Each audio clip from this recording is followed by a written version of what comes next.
অনুভূতি শব্দকথায় আপনাদের স্বাগতম।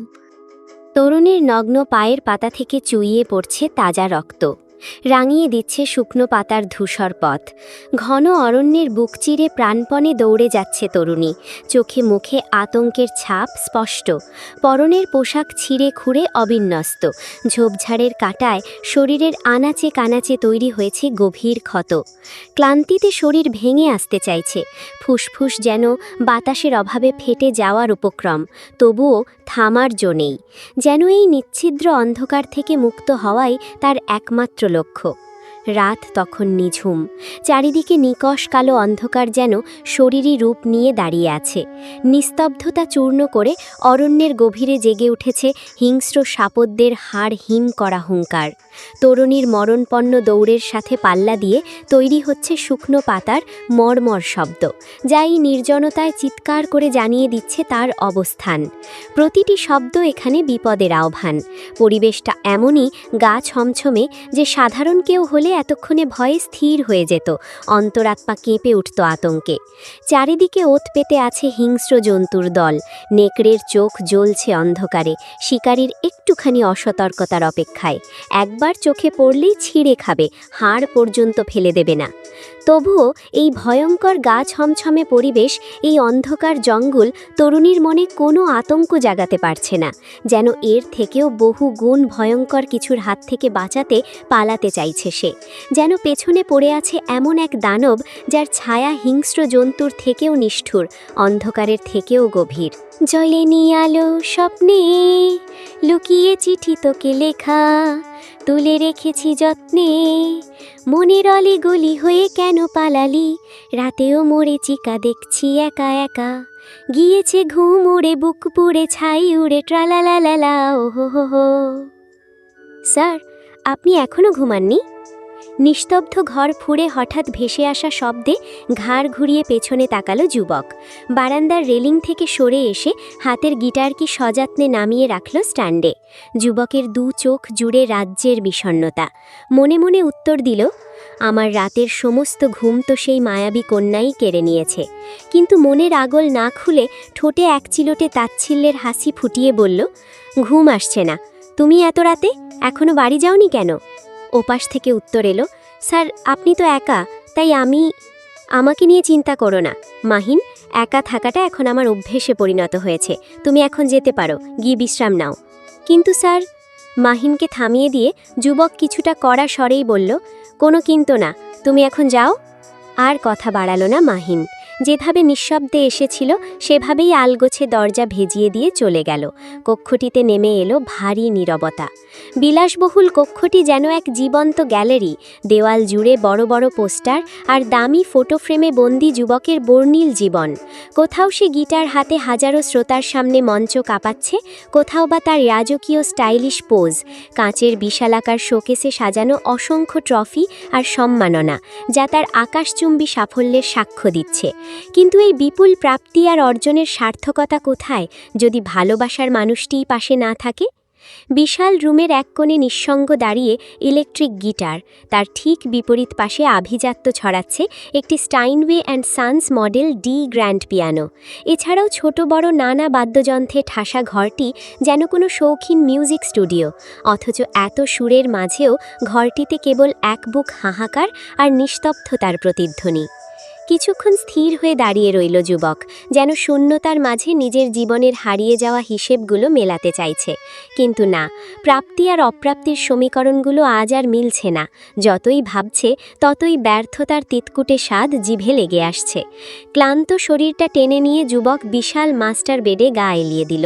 নরম বিছানা আর এসির ঠান্ডা বাতাসও আজ তার শরীরের ক্লান্তি মুছতে পারছে না। দু চোখে ঘুমের ছিটে ফোঁটা নেই, আছে কেবল এক নিদারুণ দহন। সিলিংয়ের দিকে তাকিয়ে শূন্য দৃষ্টিতে মনে মনে বিড়বিড় করল সে, কোথায় তুমি? কোন সুদূরে হারিয়ে গেলে? এই বিশাল পৃথিবীর ভিড়ে আর কোথায় গেলে খুঁজে পাবো তোমায়? ইতালি। সভ্যতার পাদপীঠ হলেও এর মাটির গভীরে মিশে আছে মাফিয়া সংস্কৃতির বিষাক্ত ইতিহাস। ইতালির মানচিত্রের প্রতিটি ভাঁজে মাফিয়াদের আদিম আধিপত্যের গল্প লুকিয়ে থাকলেও দক্ষিণ ইতালির ক্যালাব্রিয়া অঞ্চল যেন এক নিষিদ্ধ সাম্রাজ্য, যেখানে আইনের আগে চলে নীরব শপথ আর রক্তই শেষ সাক্ষ্য। সেখানকার গহীন অরণ্য আর মেঘে ঢাকা পাহাড়গুলো সাধারণ মানুষের জন্য কেবল দুর্গমই নয়, বরং এক অলিখিত মৃত্যুদণ্ড। এই জঙ্গলের বুক চিরে দাঁড়িয়ে আছে এক বিশালাকার মাফিয়া পেন্ট হাউস, পাথর আর লোহার তৈরি এক দুর্গ, যেখানে জানালার চেয়ে বন্দুকের মুখ বেশি। চারিদিকে উঁচু দেওয়াল, নজরদারি টাওয়ার আর ছায়ার ভেতর লুকিয়ে থাকা সশস্ত্র প্রহরী।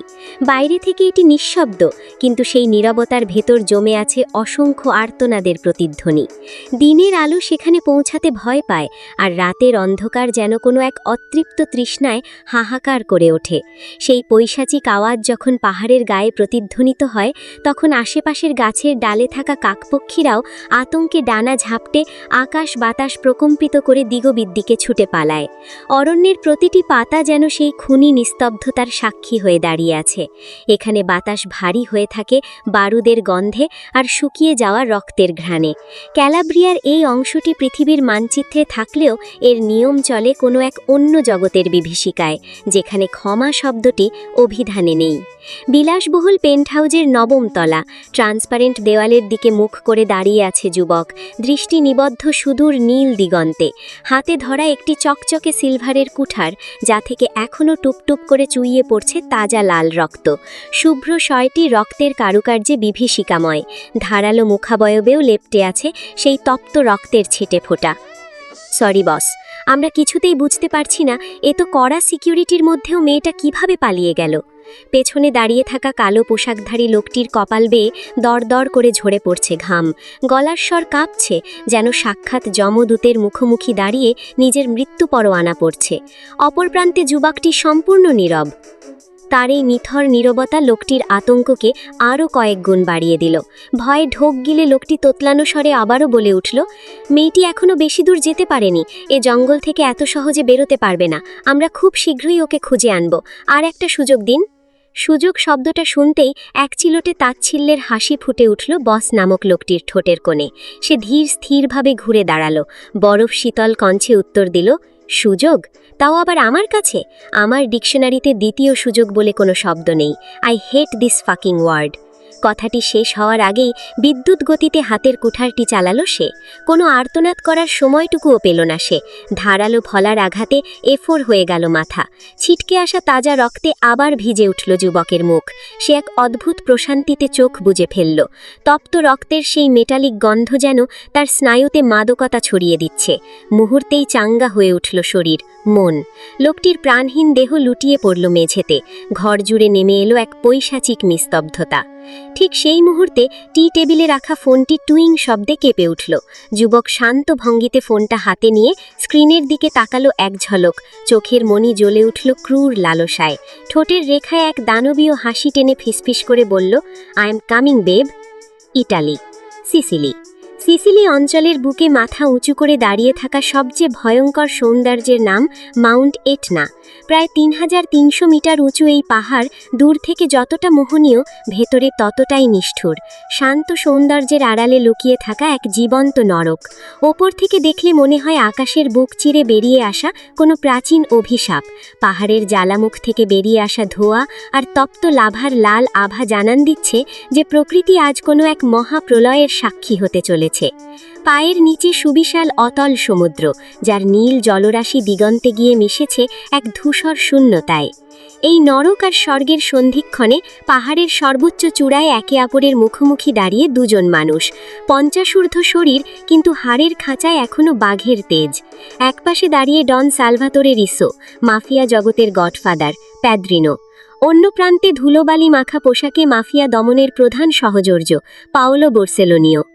হার মেনে নাও সালভাতোরে, তোমার সাম্রাজ্যের প্রতিটি ইট আজ ধসে পড়েছে। পালানোর সব রাস্তা বন্ধ। আত্মসমর্পণ করো। এক মুহূর্ত নীরবতা। জবাব দিল না স্যালভাতোরে। বিনিময়ে ঠোঁটের কোণে ফুটে উঠল এক পৈশাচিক হাসি। সেই হাসির শব্দ এতই ভয়ঙ্কর যে পাহাড়ের গায়ে ধাক্কা খেয়ে প্রতিধ্বনিত হতে লাগলো এক বীভৎস আর্তনাদের মতো। আশেপাশে কোনো প্রাণীর অস্তিত্ব থাকলে সেই শব্দে হৃৎপিণ্ড থমকে যেত নিশ্চিত। আমি মাফিয়া সাম্রাজ্যের একমাত্র গডফাদার, প্যাদ্রিনো, যাকে ধরার ক্ষমতা এই পৃথিবীর কোনো আইনের নেই। আজ আমার অস্তিত্ব শেষ হয়ে যাবে এই পৃথিবী থেকে, কিন্তু মাফিয়া সাম্রাজ্যের কোনো সমস্যা নেই। মাফিয়া সাম্রাজ্য কোনো ব্যক্তি নয়, এটি একটি বিষবৃক্ষ। আবার শুরু হবে সব, আবার জন্ম নেবে নতুন গডফাদার, নতুন প্যাদ্রিনো। এটা কোনো সমাপ্তি নয়, এখান থেকেই শুরু হবে এক নতুন রক্তক্ষয়ী মহাকাব্য। কথা শেষ হতেই সে শূন্যে দুহাত মেলে ধরে, শরীর থেকে ছেড়ে দেয় সমস্ত ভার, যেন সে কোনো অতল গহ্বরে নয়, বরং নিজের সিংহাসনে বসতে যাচ্ছে। মুহূর্তের মধ্যে তার ভারী শরীরটা হাওয়ায় ভাসতে ভাসতে তলিয়ে গেল নিচের ওই নীল অতল সমুদ্রের অন্ধকারে, যেখানে একবার পড়লে পৃথিবী থেকে অস্তিত্ব বিলীন হয়ে যায় চিরতরে। স্তব্ধ পাহাড়ের চূড়ায় দাঁড়িয়ে চিৎকার করে উঠল পাওলো, না! তার কণ্ঠ পাহাড়ে প্রতিধ্বনি তোলে, কিন্তু সমুদ্র উত্তর দেয় না, কারণ মাফিয়ারা মরলেও কিংবদন্তি মরে না। গডফাদারের পতন হলো ঠিকই, কিন্তু রেখে গেল এক ভয়াবহ উত্তরাধিকারের বীজ। স্যার, সমস্ত ফাইল নিয়ে এসেছি, সবকিছু রেডি। হঠাৎ পরিচিত কণ্ঠের ডাকে কার্লোর মস্তিষ্কের নিউরনে ইলেকট্রিক শকের মতো লাগলো। সম্বিত ফিরে পেয়ে দেখল তার সামনে দাঁড়িয়ে আছে বিশ্বস্ত সহকারী বেনজি। এতক্ষণ অত্যন্ত গভীর মনোযোগ দিয়ে পুরনো ডায়েরিটি পড়ছিল কার্লো। ডায়েরির পাতায় পাতায় ছড়িয়ে থাকা রহস্যের জাল তাকে এতটাই আচ্ছন্ন করে রেখেছিল যে পারিপার্শ্বিক জগতের কথা সে ভুলেই গিয়েছিল। কাহিনীর শেষটুকু জানার জন্য তার ভেতরে তীব্র কৌতূহল কাজ করছিল, কিন্তু ডায়েরিটার লেখা এখানেই শেষ। একটা দীর্ঘশ্বাস ফেলে ডায়েরিটা সাবধানে রেখে তালা মেরে দিল ড্রয়ারে। কণ্ঠস্বর স্বাভাবিক করার চেষ্টা করে সে বলল, ঠিক আছে, তুমি এখন যেতে পারো। রাত তখন প্রায় 3:30। চারপাশ নিস্তব্ধ। টেবিলে উপর পড়ে আছে স্তূপাকার ফাইল। প্রতিটি কেস যেন এক একটি জটিল গোলকধাঁধা। একটা জট খুলতে না খুলতে আরও 10টি নতুন রহস্যের উদয় হচ্ছে। যুক্তি আর প্রমাণের সমীকরণগুলো কিছুতেই মিলছে না। চেয়ারে হেলান দিয়ে কপালে হাত রাখল কার্লো। তার মনে হচ্ছে হয়তো সবটা আবার একদম শুরু থেকে তলিয়ে দেখতে হবে।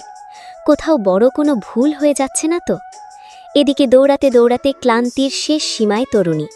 সারাদিন পেটে দানা পানি পড়েনি, তৃষ্ণায় বুক ফেটে যাচ্ছে, গলা শুকিয়ে কাঠ।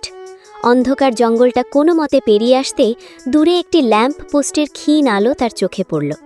ওইটুকু মৃদু আলো দেখেই তার নিষ্প্রাণ মুখে খেলে গেল খুশির ঝিলিক, যেন এই আলোই তার অন্ধকার জীবনের নতুন কোনো আশার প্রদীপ। হাঁপাতে হাঁপাতে মেইন রোডে এসে পা রাখা মাত্রই এক তীব্র স্পটলাইটের আলো আছড়ে পড়ল তার মুখে। আলোর প্রচণ্ড দাপটে এসে অন্ধের মতো দুহাতে চোখ ঢেকে ফেলল। চারপাশটা নিস্তব্ধ, শুধু গাড়ির ইঞ্জিনের হালকা ঘড়ঘড়ানি আর তার নিজের হৃৎপিণ্ডের ধুকপুকানি শোনা যাচ্ছে। ঠিক সেই মুহূর্তেই কানে ভেসে এলো এক অতি পরিচিত, গম্ভীর আর ভরাট কণ্ঠস্বর, long time no see babe. ভয়ে শরীর রি রি করে উঠল তরুণীর।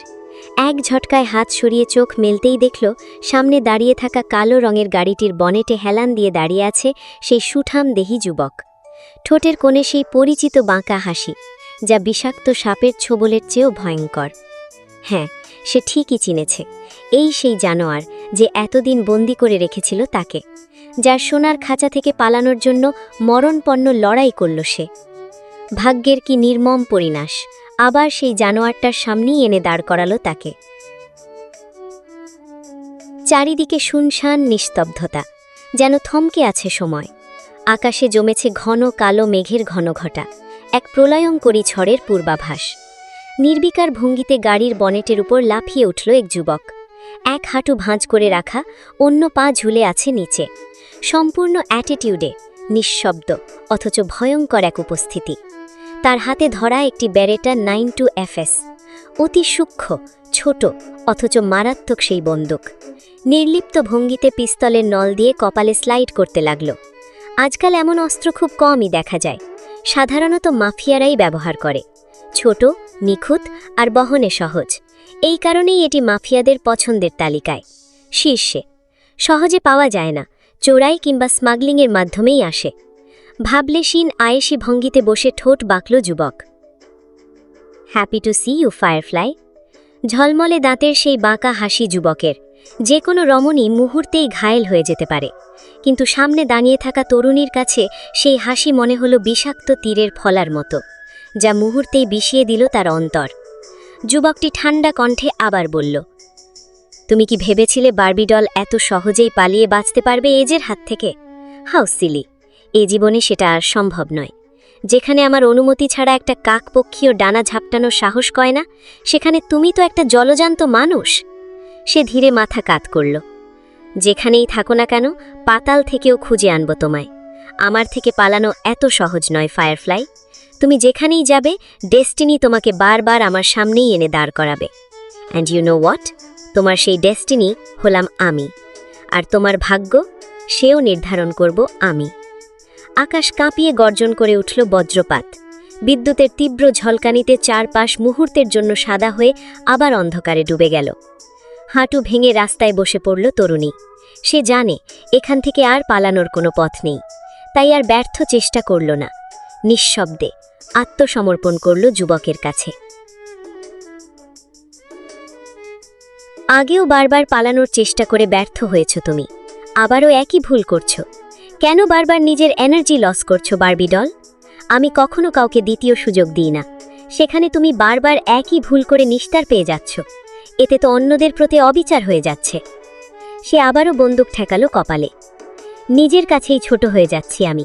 ছ্যাঃ, শেষমেশ কিনা একটা মেয়েকেই নিজের কন্ট্রোলে আনতে পারলাম না, যেখানে পুরো আন্ডারওয়ার্ল্ড আমার ইশারায় চলে। ছ্যাঃ, এটা কি সমাজ মানবে বলো? ঠোঁট বাঁকিয়ে তাচ্ছিল্যের হাসি। যদিও সমাজের পরোয়া আমি করি না। কথাগুলো শেষ করেই এক ঝটকায় গাড়ি থেকে লাফিয়ে নিচে নামল এজে। ঠিক সেই মুহূর্তেই আকাশ ভেঙে নামল প্রবল বর্ষণ। ভ্যাপসা মাটির সোদা গন্ধে ভারী হয়ে উঠল আকাশ, আর চারপাশ মুখরিত হল বৃষ্টির রিমঝিম শব্দে। বৃষ্টির ঝাপটা থেকে বাঁচাতে একজন গার্ড দ্রুত ছাতা হাতে এগিয়ে এলো, কিন্তু এজে হাতের ইশারায় তাকে থামিয়ে দিল। কিছুক্ষণের মধ্যেই ভিজে একাকার দুজনে। কতক্ষণ তারা এভাবে একে অপরের চোখের দিকে তাকিয়ে বৃষ্টির তোড়ে ভিজল তার হিসাব নেই। দুজনেরই শ্বাস প্রশ্বাস ভারী হয়ে উঠেছে। বৃষ্টির শব্দের মাঝেও হার্টবিট যেন স্পষ্ট শোনা যাচ্ছে। অকস্মাৎ নিচু হয়ে তার ফায়ারফ্লাইকে দু হাতে কোলে তুলে নিল এজে। আকস্মিক এই স্পর্শের উত্তাপে ভ্যাবা চ্যাকা খেয়ে গেল মেয়েটি। চিৎকারও করতে পারল না। এজের ঠোঁটের কোণে খেলে গেল ক্রূর হাসি। যুবকটি তরুণীর কানের কাছে মুখ নিয়ে তপ্ত নিঃশ্বাসে ফিসফিস করে বলল, লেটস গো বার্বি ডল। পর্ব ২। বৃষ্টি থেমেছে অনেক আগেই। প্রভাতের নরম আলোয় ভিজে উঠেছে ঘুমন্ত শহর। শিশির ভেজা ঘাসে প্রকৃতি ধারণ করেছে স্নিগ্ধ সরল রূপ। সূর্য ওঠার আগ মুহূর্তে আকাশে হালকা কমলা আর গোলাপি আভা ছড়িয়ে পড়েছে। সমুদ্রের পাড়ে দাঁড়িয়ে থাকা পাহাড়গুলো ধীরে ধীরে রোদে স্নান করতে শুরু করে। টিরেনিয়ান সাগরের নীল জলরাশি তখনও শান্ত। শুধু হালকা বাতাসে সামান্য ঢেউ খেলছে। দূর থেকে ভেসে আসে পাখির কুজন, আর মাটির গ্রানে মেশে জোরালো জলপাই গাছের সুবাস। এই প্রভাত যেন ক্লান্ত জীবনকে নতুন করে জাগিয়ে তোলে, যেন সময় কিছুটা ধীরে চলে শুধু সৌন্দর্যের স্বাদ নিতে। তবে এই সৌন্দর্যের আড়ালে লুকিয়ে আছে নৃশংসতা। ক্যালাব্রিয়া অঞ্চলের ঘন এই জঙ্গলেই রয়েছে বিলাসবহুল পেন্টহাউস, যেখানে সাধারণ মানুষের প্রবেশ সম্পূর্ণ নিষিদ্ধ। রাতের বেলা তো দূরের কথা, দিনের আলোতেও কেউ পা মারায় না এদিকটায়। শোনা যায় এখানে নাকি আন্ডারওয়ার্ল্ডের কুখ্যাত মাফিয়া গোষ্ঠীর বসবাস।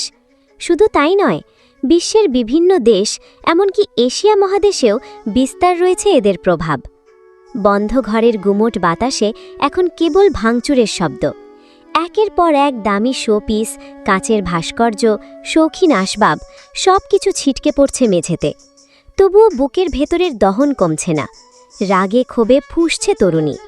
কিছুক্ষণ আগেই জ্ঞান ফিরেছে তার, আর জ্ঞান ফেরার পর নিজেকে এই বিলাসবহুল খাঁচায় আবিষ্কার করা মাত্রই তার ভেতরের উন্মাদনা মাথা চাড়া দিয়ে উঠেছে। গত রাতের কথা মনে পড়তেই শরীরে এক অদ্ভুত শিহরণ খেলে গেল তার। রাতে জানোয়ারটা যখন তাকে কোলে তুলে নিয়েছিল, সে কোনো প্রতিবাদ করেনি, বরং নিস্তেজ হয়ে লোকটার প্রশস্ত বুকের সাথে মিশেছিল।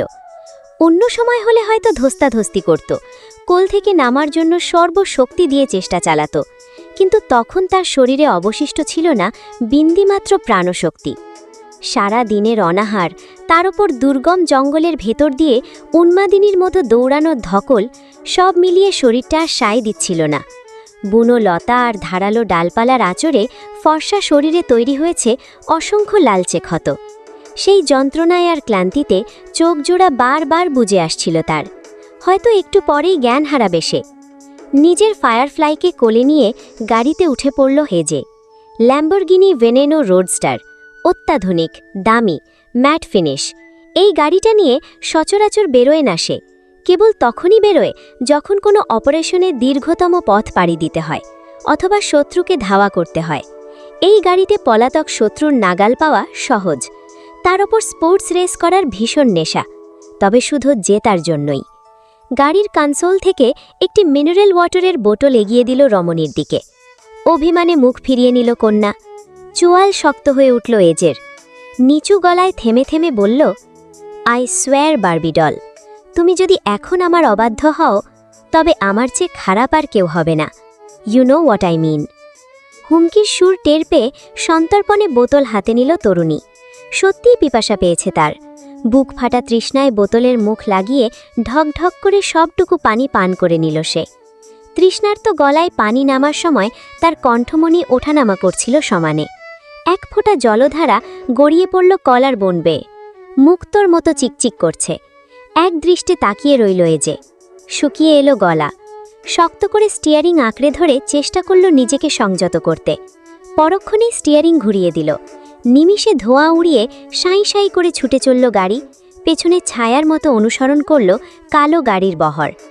আকাশ থেকে দেখলে মনে হবে এক ছায়ার স্রোত বয়ে যাচ্ছে, আর নিচ থেকে যেন কোনো যুদ্ধের মিছিল। মাত্র কয়েক মিনিটেই গাড়িটি এসে থামল এজের সেই বিলাসবহুল পেন্টহাউসের সামনে। বাইরে থেকে দেখলে মনে হয় সিলভার আর স্বচ্ছ কাঁচের তৈরি কোনো দুর্গ। গাড়ি আসতেই যান্ত্রিক শব্দে গেট খুলে গেল। দুপাশে কালো পোশাকে সারিবদ্ধ দাঁড়িয়ে স্নাইপার হাতে নিপুণ সব গার্ড। গাড়ি থেকে নেমে কোলে তুলে নিল এজে অজ্ঞান রমণীকে। বড় বড় পায়ে এগিয়ে গেল এলিভেটরের দিকে। নির্দিষ্ট ফ্লোরে থামতেই বেরিয়ে এলো। রুমের সামনে আঙুলের ছাপ দিতেই খুলে গেল দরজা। এই ঘরে প্রবেশের অনুমতি একমাত্র তারই। নরম মখমলে মোড়া সাদা বিছানায় যত্ন করে শুইয়ে দিল রমণীকে। গায়ে জড়িয়ে দিল কমফোর্টার। এক মুহূর্ত দাঁড়িয়ে রইল এজে। তার মুখটা ফ্যাকাশে, নিঃশ্বাস অগোছালো। এজে ধীরে কপাল ছুঁয়ে দেখল, জ্বর নেই, কিন্তু শরীর নিঃশেষ। ডাক্তার ড্রেভেনকে তুলে আনা হয়েছে গার্ডস দিয়ে। লোকটার পরনে ঢিলেঢালা নাইট স্যুট, চেহারায় স্পষ্ট বিরক্তি আর আতঙ্ক। সারাদিন হাসপাতালের খাটাখুটুনির পর রাতে একটু শান্তির ঘুমেছিল বেচারা। ঠিক সেই সময় কয়েকজন কালো পোশাকধারী নির্দয় গার্ড এসে তুলে আনে তাকে। বসের অর্ডার অমান্য করার সাহস নেই কারোরই। অকালে প্রাণ ঝরাতে চায় না তারা। ড্রিভেন মূলত এজের ব্যক্তিগত ডাক্তার, তাই যখনই ডাকা পড়ে নিরুপায় হয়ে আসতেই হয় তাকে। কোন পাপের ফল ভোগ করছে সে এই সাইকো ছেলের পাল্লায় পড়ে তা স্বয়ং আল্লাহই ভালো জানেন। ইতিমধ্যে দুজন মহিলা সার্ভেন্ট এসে ফ্রেশ করিয়ে পোশাক পাল্টে দিয়েছে তরুণীর। ড্রেভেন চেক আপ করে কিছু ওষুধ লিখে দেয়। চেক আপের সময় এজের তীক্ষ্ণ দৃষ্টি এক মুহূর্তের জন্য সরছিল না তার ফায়ারফ্লাইয়ের ক্ষতে অন্য কোনো পুরুষের হাতের স্পর্শ। সহ্য করতে পারে না সে, ডাক্তারের হাত হলেও না। তাই ড্রেসিং আর ব্যান্ডেজ করার কাজটি মহিলা সার্ভেন্টদের দিয়েই করালো সে। ড্রেভেন চেক আপ শেষ করে একটি স্যালাইন পুশ করেন। না খেয়ে থাকার জন্য শরীর একদম দুর্বল হয়ে পড়েছে। তার উপর অতিরিক্ত স্ট্রেস আর চিন্তার দরুন ব্লাড প্রেশার অনেকটাই ফল করেছে। আমি স্যালাইন লাগিয়ে দিয়েছি, আশা করছি কয়েক ঘন্টার মধ্যেই জ্ঞান ফিরবে। তবে নিয়মিত খাবার আর বিশ্রাম নিশ্চিত করতে হবে। কথাগুলো শেষ করেই ড্রেভেন দ্রুত পা বাড়ালেন প্রস্থানের দিকে। ব্যাগটা গুছিয়ে তিনি যেন এই অভিশপ্ত পেন্টহাউস থেকে পালাতে পারলেই বাঁচেন। জ্ঞান ফিরতেই নিজেকে সেই বন্ধ কক্ষেই আবিষ্কার করল তরুণী। মুহূর্তেই রাগে মাথার রগগুলো টনটন করে উঠল। শ্বাস ভারী হয়ে এলো। এক ঝটকায় উঠে বসল সে। পরক্ষণেই বিছানার চাদর ছুঁড়ে ফেলে দাঁড়িয়ে পড়ল বিছানার পাশে। হাতের ক্যানিউলায় টান লাগতেই ফিকনি দিয়ে সরু ধারা বেয়ে গড়িয়ে পড়তে লাগল টকটকে রল রক্ত। কিন্তু সেই শারীরিক যন্ত্রণা তার ভেতরের মানসিক দহনের কাছে কিছুই নয়। চোখে আগুনের ঝিলিক, ঘন ঘন নিঃশ্বাস ফেলছে সে, ঠিক যেন ভেতরে জমে থাকা আগ্নেয়গিরি এক্ষুনি ফেটে পড়বে। ঠিক সেই সময় আতঙ্কিত হয়ে ছুটে এলো দুজন মহিলা সার্ভেন্ট। ম্যাম, শান্ত হন প্লিজ, আপনি এভাবে হাইপার হলে আবার অসুস্থ হয়ে পড়বেন। দুজন সার্ভেন্টদের মধ্যে কাপা গলায় বলল একজন। অন্য একজন যোগ করল তার সাথে, স্যার, যদি জানতে পারেন আপনি ক্যানিউলা খুলে এভাবে রক্তারক্তি করেছেন, তাহলে আমাদের আর রক্ষে নাই থাকবে। স্যার শব্দটা যেন আগুনে ঘি ঢালল। তারপরে শুরু হলো তাণ্ডব। একের পর এক আসবাবপত্র ছুঁড়ে ফেলতে লাগল সে। কাচের টি টেবিল আছড়ে পড়ে মুহূর্তেই চূর্ণ বিচূর্ণ। নামি দামি শোপিসগুলো দেয়ালে ছিটকে ভেঙে পড়ছে। ড্রেসিং টেবিল উল্টে গেল। স্যামসাংয়ের বিশাল এলইডি টিভি বিকট শব্দে আছড়ে পড়ল মেঝেতে। ফুলদানিগুলো ভাঙার শব্দে চারপাশ কেঁপে উঠল। ঝংঝং শব্দে ভরে গেল ঘর। বইয়ের তাক থেকে একে একে সব বই ছুঁড়ে ফেলল সে। পাতাগুলো বাতাসে উড়ে ছড়িয়ে পড়ল মেঝেতে। দেয়ালে ঝোলানো সব নামি দামি পেন্টিং ছিঁড়ে ছুঁড়ে ফেলল নির্দয়ভাবে। কয়েক মিনিটের মধ্যেই পুরো ঘরটা যেন যুদ্ধক্ষেত্রে পরিণত হল। তবুও রাগ কমল না, একটুও না। ভয়ে দুজন মহিলা সার্ভেন্টই প্রায় অবসন্ন। কাছে যাওয়ার সাহস পাচ্ছে না কেউ, শুধু দূরে দাঁড়িয়ে অসহায় চোখে তাকিয়ে আছে। হঠাৎ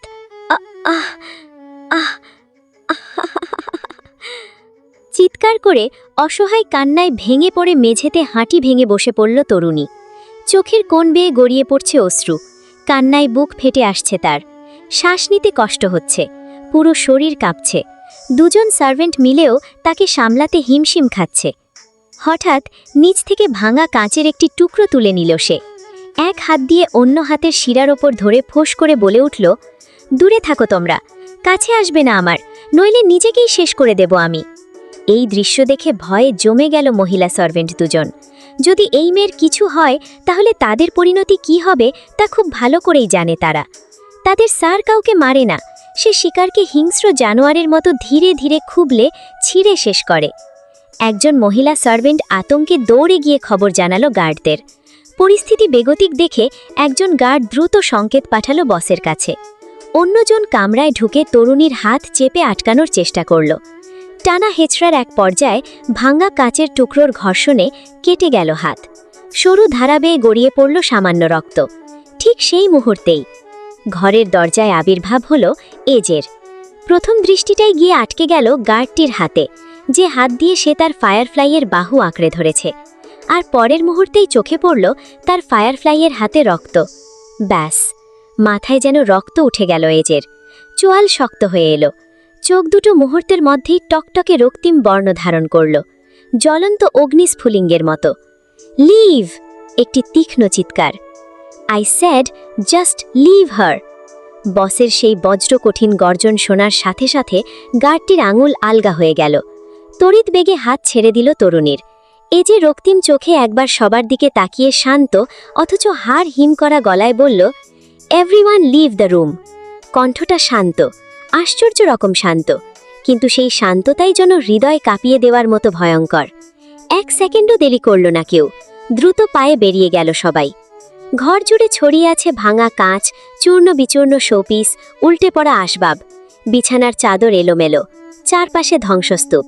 সেসবে একবার চোখ বোলালো এজে। উফ, এত তেজ তার ফায়ারফ্লাইয়ের, এত আগুন! এই জন্যই তো এই মেয়েটার জন্য পাগল সে। আকস্মিক কোনো সতর্কতা না দিয়েই এগিয়ে এসে এক ঝটকায় কোলে তুলে নিল তার ফায়ারফ্লাইকে।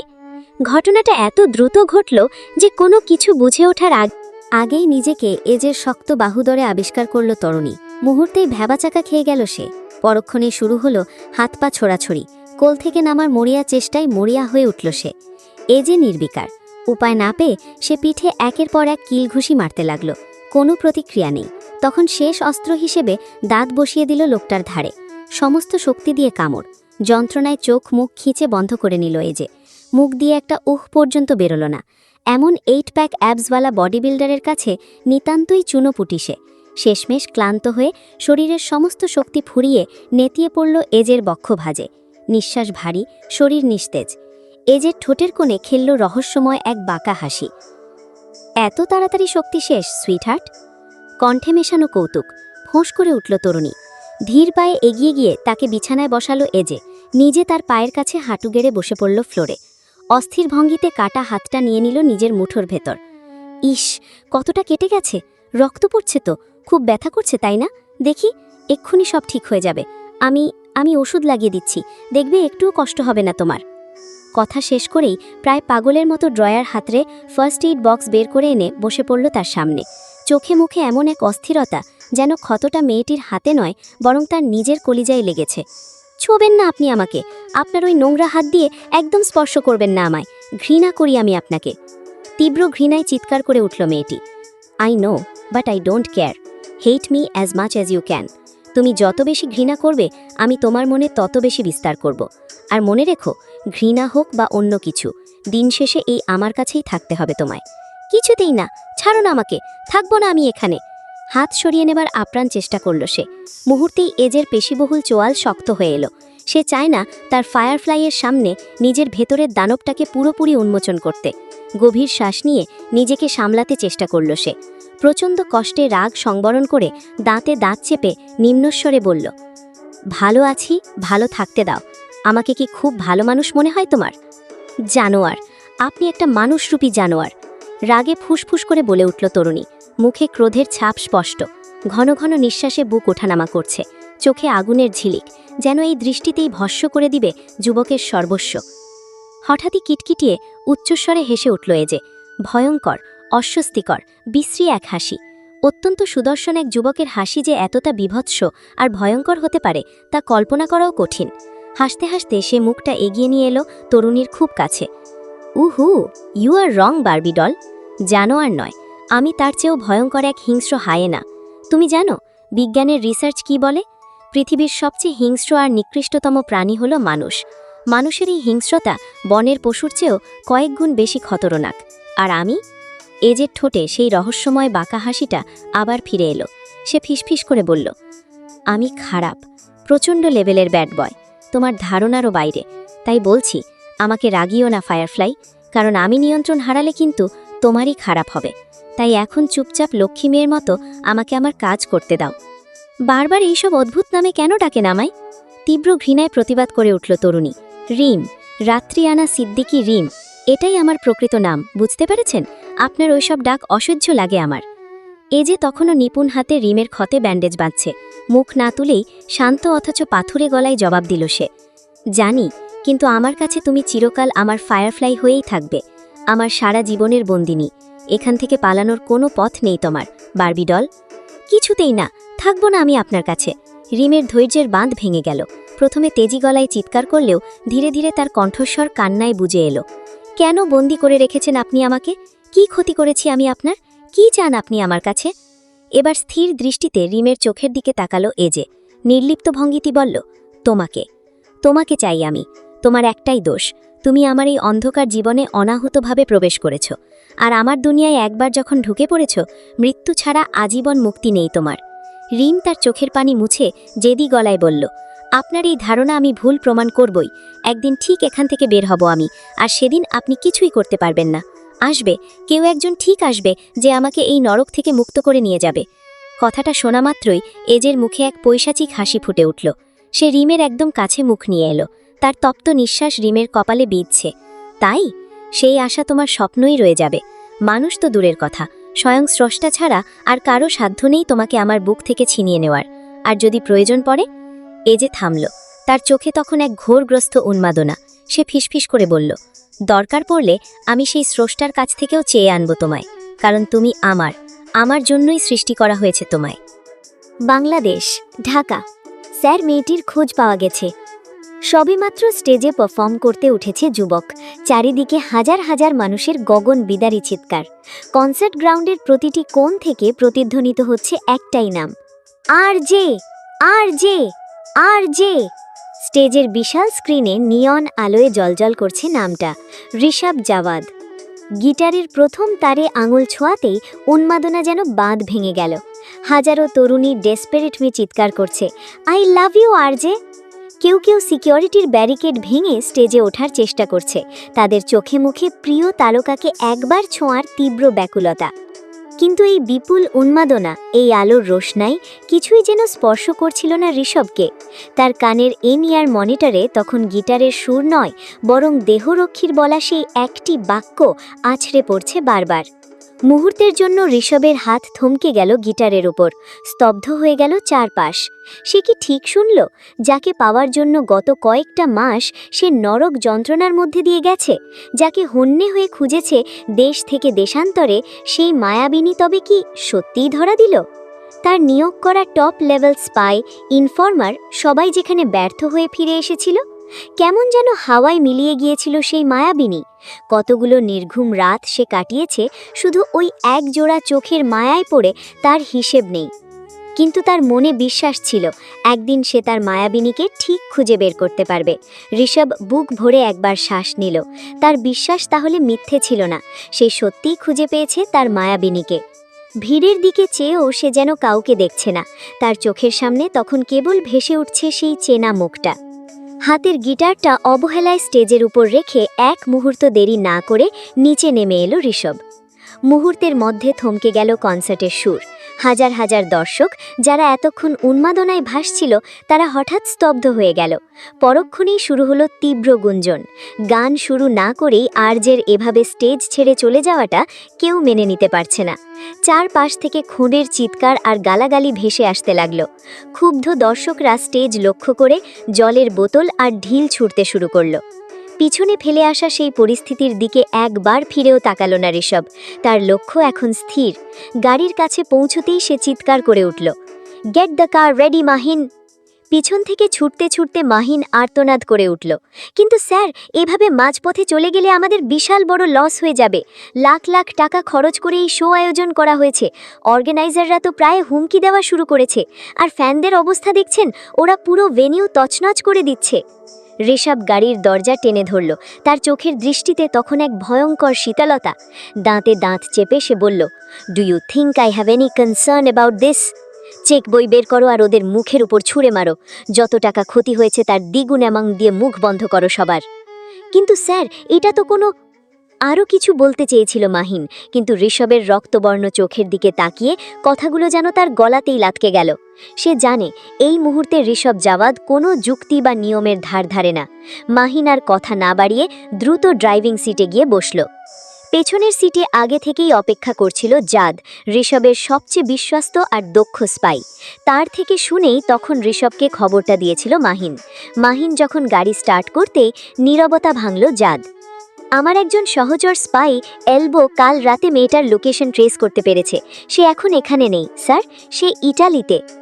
ঋষভের কুচকানো ভ্রু আর তীক্ষ্ণ দৃষ্টি জাদের দিকে নিবদ্ধ হলো।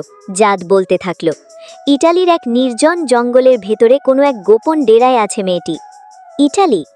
অবাক হয়ে ভ্রু কুচকে নামটা বিড়বিড়ালো ঋষভ। গাড়ির সিটে হেলান দিয়ে মাহিনের দিকে না তাকিয়েই হুকুমের সুরে বলল, ফ্লাইট বুক করো Mahin, we are going to Italy now. Italy, Calabria অঞ্চল। পেন্ট হাউসের নিস্তব্ধ কক্ষে এ যে এখন সম্পূর্ণ এক ভিন্ন মানুষ। রিমের সামনের ফ্লোরে বসে সে অত্যন্ত যত্ন সহকারে ব্যান্ডেজ শেষ করল। তার আঙুলের স্পর্শ এতটাই কোমল, এতটাই আদুরে, যেন কোনো সদ্য ফোটা পাপড়ি ছুলে দিচ্ছে এ যে। একটু অযত্ন হলেই বুঝি ঝরে পড়বে। চেহারার অস্থিরতা জানাচ্ছে নিজের ফায়ারফ্লাইয়ের সামান্যতম ব্যথায় যেন কলিজা ছিঁড়ে যাচ্ছে এজের। রিম পাথর হয়ে বসে সব দেখছে। তর্কে জড়ানোর মতো শারীরিক বা মানসিক শক্তি তার আর অবশিষ্ট নেই। তাই অবশ হয়ে সে এজের কার্যক্রম অবলোকন করতে লাগল। ব্যান্ডেজ শেষ করে এজে ওয়াকি টকিতে মেডকে কিছু নির্দেশ দেয়। কিছুক্ষণের মধ্যেই এক মেড সামান্য খাবার নিয়ে আসে। এজে নিজ হাতে এক লোকমা তুলে ধরে রিমের মুখের সামনে। ঘৃণায় মুখ ফিরিয়ে নিল মেয়েটা। তার দ্রুতগামী নিঃশ্বাসে বুকের ভিতরটা ওঠানামা করছে। এজে অত্যন্ত শান্ত গলায় ফিসফিস করে বলল, চুপচাপ বাধ্য মেয়ের মতো খাবারগুলো খেয়ে নাও। এগুলো খেয়ে ওষুধ খেতে হবে তোমাকে। না খেলে সুস্থ কি করে হবে? আর তুমি যদি সুস্থ না হও, তাহলে আমার সাথে পাল্লা দিয়ে ঝগড়াটাই বা করবে কি করে? খাবো না আমি, চলে যান আপনি এখান থেকে, অসহ্য লাগছে আপনাকে। ফোঁস করে কথাটা বলে উঠল রিম। এজের কপালের রগটা একবার দপ করে উঠল। লোকমাটার হাত নামিয়ে সে স্থির চোখে তাকালো রিমের দিকে। কণ্ঠস্বর একটু নিচু করে বলল, উফ, কেন বারবার রাগাতে চাইছো তুমি আমাকে? নিজের মা আর বোনের নাম নিশ্চয়ই ভুলে যাওনি? মা আর বোনের নাম শোনা মাত্রই রিম যেন বিদ্যুৎ স্পৃষ্ট হলো। ঝটকা দিয়ে ঘাড় ঘুরিয়ে তাকায়, চোখে আগুন জ্বলে ওঠে। আপনি আপনি সত্যি একটা জানোয়ার। জানি সেটা নতুন কিছু নয়। এ যে নির্বিকার ভঙ্গিতে আবার লোকমাটা তুলে ধরল। এখন জানোয়ারের হাত থেকেই চুপচাপ খেয়ে নাও। আমার হাত আছে, দাঁতে দাঁত চেপে বলে রিম। আমি নিজের হাতেই খেতে পারবো, আপনাকে কষ্ট করতে হবে না। তোমার হাতে জখম, নাড়াচাড়া করলে ব্যথা পাবে তুমি। বললাম তো আমি পারবো। উহু, আর একটাও কথা নয়। অগত্যা নিরুপায় হয়েই জানোয়ারের হাতে খাবার খেয়ে নিল রিম। প্রতিটা লোকমাই যেন গলার ভেতরে কাঁটার মতো বিঁধছিল। তিক্ত ওষুধের স্বাদ ছাপিয়ে তার কাছে এজের সঙ্গ বেশি তেতো মনে হচ্ছিল। খাবার শেষ হতে না হতেই এজে অত্যন্ত যত্ন সহকারে রিমকে বিছানায় শুইয়ে দিয়ে গায়ে কমফর্টার মুড়িয়ে দিল। রিম চোখ বন্ধ করে রইল, যেন তাকিয়ে ওই মুখটা দেখাও এক মহাপাপ। কয়েক সেকেন্ড দাঁড়িয়ে রইল সে। নিস্তেজ মুখটা, ধীরে ওঠানামা করা বুক, আধখানা বন্ধ চোখ, সবকিছুই এক অদ্ভুত অনুভূতি জাগিয়ে তুলল তার ভেতরে। হাত বাড়িয়ে কপালের উপর এক মুঠো চুল সরিয়ে দিল। খুব হালকা স্পর্শ। তারপর কিছু না বলেই ঘুরে দাঁড়ালো। ঘর থেকে বেরিয়ে দরজায় আঙুলের ছাপ দিয়ে লক করে দিল পাসওয়ার্ড। গত 24 ঘন্টায় তার উপর দিয়ে অনেক ধকল গেছে। শরীর ভীষণ ক্লান্ত, একটু বিশ্রাম চাইছে প্রতিটি কোষ। কিন্তু তার আগে একটা জরুরি কাজ বাকি। অন্ধকার বদ্ধ কক্ষে জ্বলছে মৃদু হলুদাটে আলোর একটি ম্লান শিখা। সেই আলো আধারির মাঝে একটি কাঠের চেয়ারে আষ্টেপিষ্টে বধা অবস্থায় পড়ে আছে কালো পোশাকধারী এক গার্ড। তার হাত পা শক্ত করে শৃঙ্খলিত, মুখে সাদা কাপড় দিয়ে গোঁজা। তার ঠিক কয়েক হাত দূরে এক বিলাসবহুল ডিভানে আয়াসী ভঙ্গিতে পায়ের উপর পা তুলে বসে আছে যুবক। ঠোঁটের ফাঁক দিয়ে নিঃসৃত হচ্ছে সিগারেটের ধোঁয়ার স্মুথ কুণ্ডলী, যাতে কোনো ঝাঁঝালো গন্ধ নেই। আছে এক অদ্ভুত সুগন্ধি। তার এক হাতে এলফ বারের ব্লু রাজ লেমনেডের ফ্লেভারের একটি ইলেকট্রিক সিগারেট। রাসবেরি আর লেবুর টক মিষ্টি ফ্লেভার যেন এই মৃত্যুপুরীতেও তাকে এক অদ্ভুত প্রশান্তি দিচ্ছে। এই মুহূর্তে তার চোখে কোনো তাড়া নেই, নেই কোনো উত্তেজনা, শুধু ঠান্ডা নির্লিপ্ততা। চেয়ারে বাঁধা লোকটি মুক্তির নেশায় পাগলের মতো ছটফট করছে। দড়ির টানে হাত পা ব্যথায় জ্বলে উঠছে। মুখে থেকে বেরোচ্ছে অস্পষ্ট গোঙানির শব্দ। সে কিছু বলতে চাইছে, কিন্তু বাঁধা কাপড়ে সব শব্দ আটকে যাচ্ছে। হঠাৎ যুবকটি আঙুলের সামান্য ইশারা করল। সঙ্গে সঙ্গে একজন গার্ড এগিয়ে এলো। লোকটির মুখের কাপড় খুলে দেওয়া হলো। লোকটি যেন হাঁপ ছেড়ে বাঁচল। একের পর এক গভীর শ্বাস টানল। বুক হাঁপাচ্ছে, চোখ ভিজে উঠেছে। শেষবারের মতো বাঁচার আশায় কাঁপা কণ্ঠে বলে উঠল, আমার ভুল হয়ে গেছে স্যার, আমি ইচ্ছে করে কিছু করিনি। আমি তো শুধু মেয়েটাকে থামাতে চেয়েছিলাম, কিন্তু টানা হেঁচড়ার মাঝে ভুলবশত মেয়েটির হাত কেটে গেছে। আমি জানতাম না এমন হবে। এত বড় আকুতিতেও নির্দয় যুবকের পাষাণ হৃদয়ে সামান্যতম কম্পন সৃষ্টি হল না। সে তখনও নির্বিকার, ঠোঁটের কোণে ঝুলে আছে সেই ইলেকট্রিক সিগারেটটি। আমাকে আরেকবার সুযোগ দিন প্লিজ স্যার, আর কখনো এমন ভুল হবে না। আমি আপনার পায়ে ধরছি। এবাতনে মুখ থেকে ধোঁয়া ছাড়ল যুবক। ধোঁয়ার আড়াল থেকে তার চোখ দুটো জ্বলন্ত কয়লার মতো জ্বলে উঠল। শান্ত কিন্তু হিমশীতল কণ্ঠে সে জবাব দিল, সুযোগ?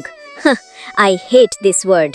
আমার কাছে দ্বিতীয় সুযোগ বলে কোনো শব্দ নেই, আর না আছে ভুলের কোনো ক্ষমা। তোদের আমি বারবার সাবধান করেছিলাম যেন আমার ফায়ারফ্লাইনের গায়ে সামান্যতম আঁচড়টুকুও না লাগে। এক মুহূর্ত থেমে ধীরে বলে উঠল, আর তুই কি করলি? চোয়াল শক্ত হয়ে এলো তার। তোর অপবিত্র হাতের ছোঁয়ায় আজ আমার ফায়ারফ্লাইয়ের শরীর থেকে রক্ত ঝরেছে। হাউ ডেয়ার ইউ টাচ হার! তোর সাহস কি করে হলো ওকে স্পর্শ করার, ইউ বাস্টার্ড! দরদর করে শিরদাঁড়া বেয়ে ঘাম ঝরছে লোকটির। সে জানে এখন আর হাজারবার অনুনয় করেও কোনো লাভ নেই। তার বস কখনো কাউকে দ্বিতীয় সুযোগ দেয়নি, আজও দেবে না। মৃত্যু অবশ্যম্ভাবী। আজ তোর শরীরের মাংস কেটে ট্রেজানকে খাওয়াবো আমি। মানুষের টাটকা মাংস বড্ড প্রিয় ওর। শান্ত কণ্ঠ যুবকের, কিন্তু লোকটির অন্তরাত্মা কাঁপিয়ে দেওয়ার জন্য যথেষ্ট। লোকটির শরীর কেটে ওঠে। ট্রেজান এজের পোষা বেঙ্গল টাইগার। মানুষ খেকে হিংস্র এই প্রাণী অন্য সকলের জন্য প্রাণঘাতী আর হিংস্র হলেও এজের কাছে বড় প্রিয় সে, যেন নিষ্পাপ এক পোষা বিড়াল চানা, বড় আদরের। আর সকলের কাছে ভয়ঙ্কর হলেও এজের সব কথা শুনে লক্ষ্মী বাচ্চার মতো। মাত্তেও কণ্ঠে এক ফোঁটাও আবেগ নেই। জি ভাই। মাত্তেও এজের সকল কাজের দায়িত্ব পালন করে, সব সময় তার আশেপাশে থাকে। এক কথায় বলতে গেলে এজের ডান হাত। শুধু সেই নয়, আরও একজন আছে, এলেনা। তারা দুজনেই বহু বছর ধরে রয়েছে এজের সাথে। I want my tools. কথাটা কর্ণপাত হতেই অজানা ভয় গ্রাস করল লোকটিকে। বুকের ভিতর ধ্বনিত হচ্ছে তীব্র ধুকপুকানির শব্দ। মাত্তেও ধীরে করে টেবিলের উপর ধাতব ব্রিফকেসটা রাখে। ঢাকনা খুলতেই ভিতরের ঠান্ডা ঝিলিক আলোয় ঝলসে ওঠে। সেখানে রয়েছে জীবন্ত বিভীষিকা, প্লায়ার্স, হাতুড়ি, স্ক্রুড্রাইভার, তীক্ষ্ণ নাইফ ও আরও ধারালো সব নাম না জানা অস্ত্র। এই যে সেখান থেকে একটি ভারী প্লায়ার্স তুলে নিল। তারপর কক্ষটা কেঁপে ওঠে আর্তনাদে। চোখের পলকে এক ঝটকায় উপড়ে ফেলল লোকটির হাতের একটি নখ। লোকটির বিভৎস চিৎকারে আকাশ বাতাস প্রকম্পিত হয়ে উঠল। আশেপাশে থাকা নিশাচর পাখিরাও ভয়ে ডানা ঝাপটিয়ে পালিয়ে গেল। কিন্তু এজের মুখে তখন এক স্বর্গীয় তৃপ্তির হাসি, ঠিক যেমন কোনো শিশু তার কাঙ্ক্ষিত খেলনা পেলে খুশি হয়। একে একে লোকটির 10টি নখ উপড়ে ফেলল সে। এরপর হাতে নিল একটি অতি সূক্ষ্ম আর চকচকে সার্জিক্যাল নাইফ, এতটাই ধারালো যে তাতে এজের নিজের মুখের ছায়া দেখা যাচ্ছে। সেই ছুরি দিয়ে আলতো করে চিরে টেনে তুলে আনল লোকটির হাতের চামড়া। বেজমেন্ট জুড়ে আবার সেই আর্তনাদ, কিন্তু এজে তখন রক্তের নেশায় উন্মাদ। চিৎকার কর, আরও বেশি চিৎকার কর, তুই যত বেশি চিৎকার করবি আমি তত বেশি আনন্দ পাব। ভিকটিমের মুখে যত বেশি ভয় থাকে, সে যত বেশি ছটফট করে ততটাই আনন্দ পাই আমি। আরও জোরে চিৎকার কর তুই, I want some more enjoyment. বলেই সে একের পর এক পাগলের মতো ছুরিকাঘাত করতে লাগল লোকটির চামড়াবিহীন লাল রক্তিম মাংসে। এরপর এক মুঠো লবণ আর মরিচের গুঁড়ো নিয়ে চেপে ধরল সেই দগদগে ক্ষতের ওপর। অসহ্য যন্ত্রণায় গায়ের রগগুলো ফুলে উঠল লোকটির। নীল হয়ে এলো মুখাবয়ব, চোখ দিয়ে বেরিয়ে আসতে চাইছে রক্ত। এই যন্ত্রণা সে আর সহ্য করতে পারছে না। আমাকে মেরে ফেলুন স্যার, মেরে ফেলুন আমাকে, আমি আর সহ্য করতে পারছি না। এর থেকে মৃত্যু যন্ত্রণা অনেক বেশি সুখের হবে আমার জন্য। এজে তার কানের কাছে মুখ নিয়ে ফিসফিস করল, সেটাই তো পাবি না তুই। আমি চাই তুই প্রতি সেকেন্ডের নরকের স্বাদ পা। চিৎকার কর আরও জোরে, তোর চিৎকার মিউজিকের মতো বাজছে আমার কানে। চটজলদি পাশে থাকা বন্দুকটি হাতে তুলে নিজের মাথায় তাক করল লোকটি। ক্লিক, ট্রিগার টিপল সে, কিন্তু একই বন্দুক তো সম্পূর্ণ ফাঁকা, বুলেটবিহীন। তীব্র ভয়ে চোখ বড় বড় করে তাকালো লোকটি। হাড় হিম করা ভয়ানক এক হাসি ধ্বনিত হলো কানে। How silly you beast! তোর কি মনে হয় আমার হাত থেকে এত সহজে বেঁচে যাবি তুই? এই খেলা এত সহজেই শেষ হয়ে যাবে? কখনোই না, যতক্ষণ না পর্যন্ত আমার আত্মা শান্তি পাচ্ছে। রক্তাক্ত সেই কক্ষের গুমোট বাতাসে এখন মৃত্যুর গন্ধ। এজে এবার হাতে তুলে নিল একটি কাঁচের পাত্র, যার ভেতর টলটল করছে স্বচ্ছ কিন্তু প্রাণঘাতী হাইড্রোফ্লোরিক অ্যাসিড। এই রাসায়নিকের এক ফোঁটা মানেই দেহের ভেতর নিঃশব্দ প্রলয়। এটি সাধারণ অ্যাসিডের মতো ত্বক পুড়িয়েই ক্ষান্ত হয় না, বরং মাংস ভেদ করে সরাসরি হাড়ের ক্যালসিয়াম গ্রাস করতে শুরু করে। এটি কোনো মানুষের ওপর প্রয়োগ করা মানে তাকে জীবন্ত গলিয়ে ফেলা, যা আইনত দণ্ডনীয় তো বটেই, মানবিকতার চরম অবমাননা। এজে নিরাসক্ত ভঙ্গিতে অ্যাসিডের কয়েক ফোঁটা লোকটির ক্ষতবিক্ষত হাতের ওপর ঢেলে দিল। মুহূর্তের মধ্যেই সেই তরল হাড়ের গহীনে পৌঁছে রাসায়নিক বিক্রিয়া শুরু করল। হাড়গুলো যেন মোমের মতো গলতে শুরু করেছে। তীব্র যন্ত্রণায় লোকটির মুখ দিয়ে আর কোনো শব্দ বেরোচ্ছে না। তার স্নায়ুগুলো অবশ হয়ে এসেছে। চিৎকার করার শক্তিটুকুও আজ নিঃশেষ।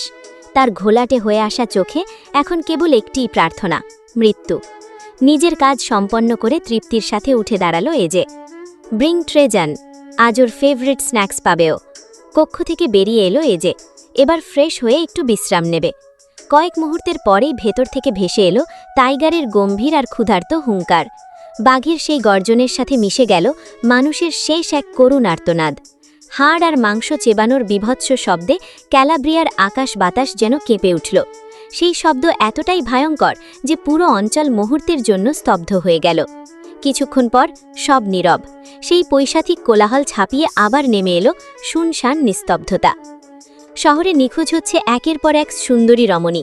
খুঁজে পাওয়া যাচ্ছে তাদের নৃশংস লাশ। প্রতিটি রাশের বিভৎসতা দেখে অভ্যস্ত পুলিশ অফিসারদেরও কপালে ঘাম জমছে। এটি কেবল খুন নয়, এটি যেন কোনো উন্মাদ শিল্পীর নারকীয় ক্যানভাস। শহরের ড্রেনেজ সিস্টেম বা পরিত্যক্ত গুদামে পাওয়া যাচ্ছে লাশগুলো। খুনি যেন এক বিকৃত মানসিকতার সার্জেন। কারো নিখুঁত সোনালি চুলগুলো উপড়ে নেওয়া হয়েছে মাথার চামড়া সহ। কারো কাজল কালো চোখ দুটো এখন স্রেফ দুটো শূন্য গর্ত। সবচেয়ে ভয়ঙ্কর দৃশ্যটি হলো যাদের মুখ সেলাই করা। মোটা নাইলনের সুতো দিয়ে ঠোঁট দুটো এমনভাবে আটকে দেওয়া হয়েছে যেন তারা মৃত্যুর ওপার থেকেও চিৎকার করতে না পারে। এই নিখোঁজ তালিকায় বাদ পড়েনি কেউই, না গৃহবধূ, না ছাত্রী, না কর্মীজীবী নারী। সাধারণ মেয়েদের মৃত্যু যখন ফাইল বন্দী হয়ে ধুলো জমছিল, তখনই ঘটে সেই বজ্রপাত। সদ্য মুকুটজয়ী মিস ওয়ার্ল্ড মুনা তার বিলাসবহুল অ্যাপার্টমেন্ট থেকে উধাও। কোনো ধস্তাধস্তি নেই, কোনো সিসিটিভি ফুটেজ নেই, শুধু ড্রেসিং টেবিলের আয়নায় লিপস্টিক দিয়ে লেখা একটি বাক্য, "When beauty is a curse, salvation is in my hands." আর সাধারণ মেয়েদের নিখোঁজ হওয়ার খবর ধাপাচাপা পড়ে গেলেও মিস ওয়ার্ল্ডের নিখোঁজ হওয়ার খবর যেন তড়িৎ বেগে ছড়িয়ে পড়ল চারপাশে। সকলে কানাঘুষা করছে, হঠাৎ করে কোথায় উধাও হয়ে গেল। বোর্ডরুমে মিটিং বসেছে। এসির ঠান্ডা বাতাসও উপস্থিত অফিসারদের কপালের ঘাম রুখতে পারছে না। টেবিলের মাঝখানে রাখা বিশাল প্রজেক্টরে মিস ওয়ার্ল্ড মুনার হাস্যোজ্জ্বল ছবির পাশে রাখা হয়েছে উদ্ধার হওয়া ভিকটিমদের বিভৎস লাশের স্টিল শট। আইজির সামনে বসে আছে কার্লো, তার সহকারী বেনজি ও আরও সমস্ত কপস। কার্লো একজন বাঙালি অফিসার, তার নাম কাইসার লোবেদ, কিন্তু ইটালিয়ানদের কাছে উচ্চারণ করা বড়ই কষ্টকর। সেই জন্যই তো কাইসার লোবেদ থেকে ছোট করে হয়ে গেছে কার্লো। বর্তমানে চলমান কেসের দায়িত্বে আছে সে। তুমি আর কতদূর এগোতে পেরেছ কার্লো? আইজি সাহেব চশমাটা টেবিলের ওপর রেখে ক্লান্ত স্বরে প্রশ্ন করলেন। নতুন কোনো ক্লু? বারবার কেসটা ঘুরে ফিরে একই জায়গায় থমকে যাচ্ছে। কোনো সুস্থ মস্তিষ্কের মানুষ কি এভাবে একটার পর একটা খুন করতে পারে? মিডিয়া অলরেডি আমাদের ধুয়ে দিচ্ছে। আমাদের জানতে হবে এই ছেলেটার মোটিভ কি। যে ছেলে এমন নৃশংসভাবে হত্যা করেছে মেয়েগুলোকে, সে নিশ্চয়ই কোনো সুস্থ মস্তিষ্কের নয়। ছেলে নয়, মেয়ে। She is a girl. টেবিলের দিকে দৃষ্টি তাক করে ঠান্ডা কণ্ঠে বলে উঠল কার্লো। মুহূর্তের মধ্যে পুরো রুমে এক পিনপতন নীরবতা নেমে এলো। আইজি ভুরু কুচকে বিস্ময় নিয়ে তাকালেন। How do you know Carlo? তুমি এত নিশ্চিত হয়ে কিভাবে বলছো?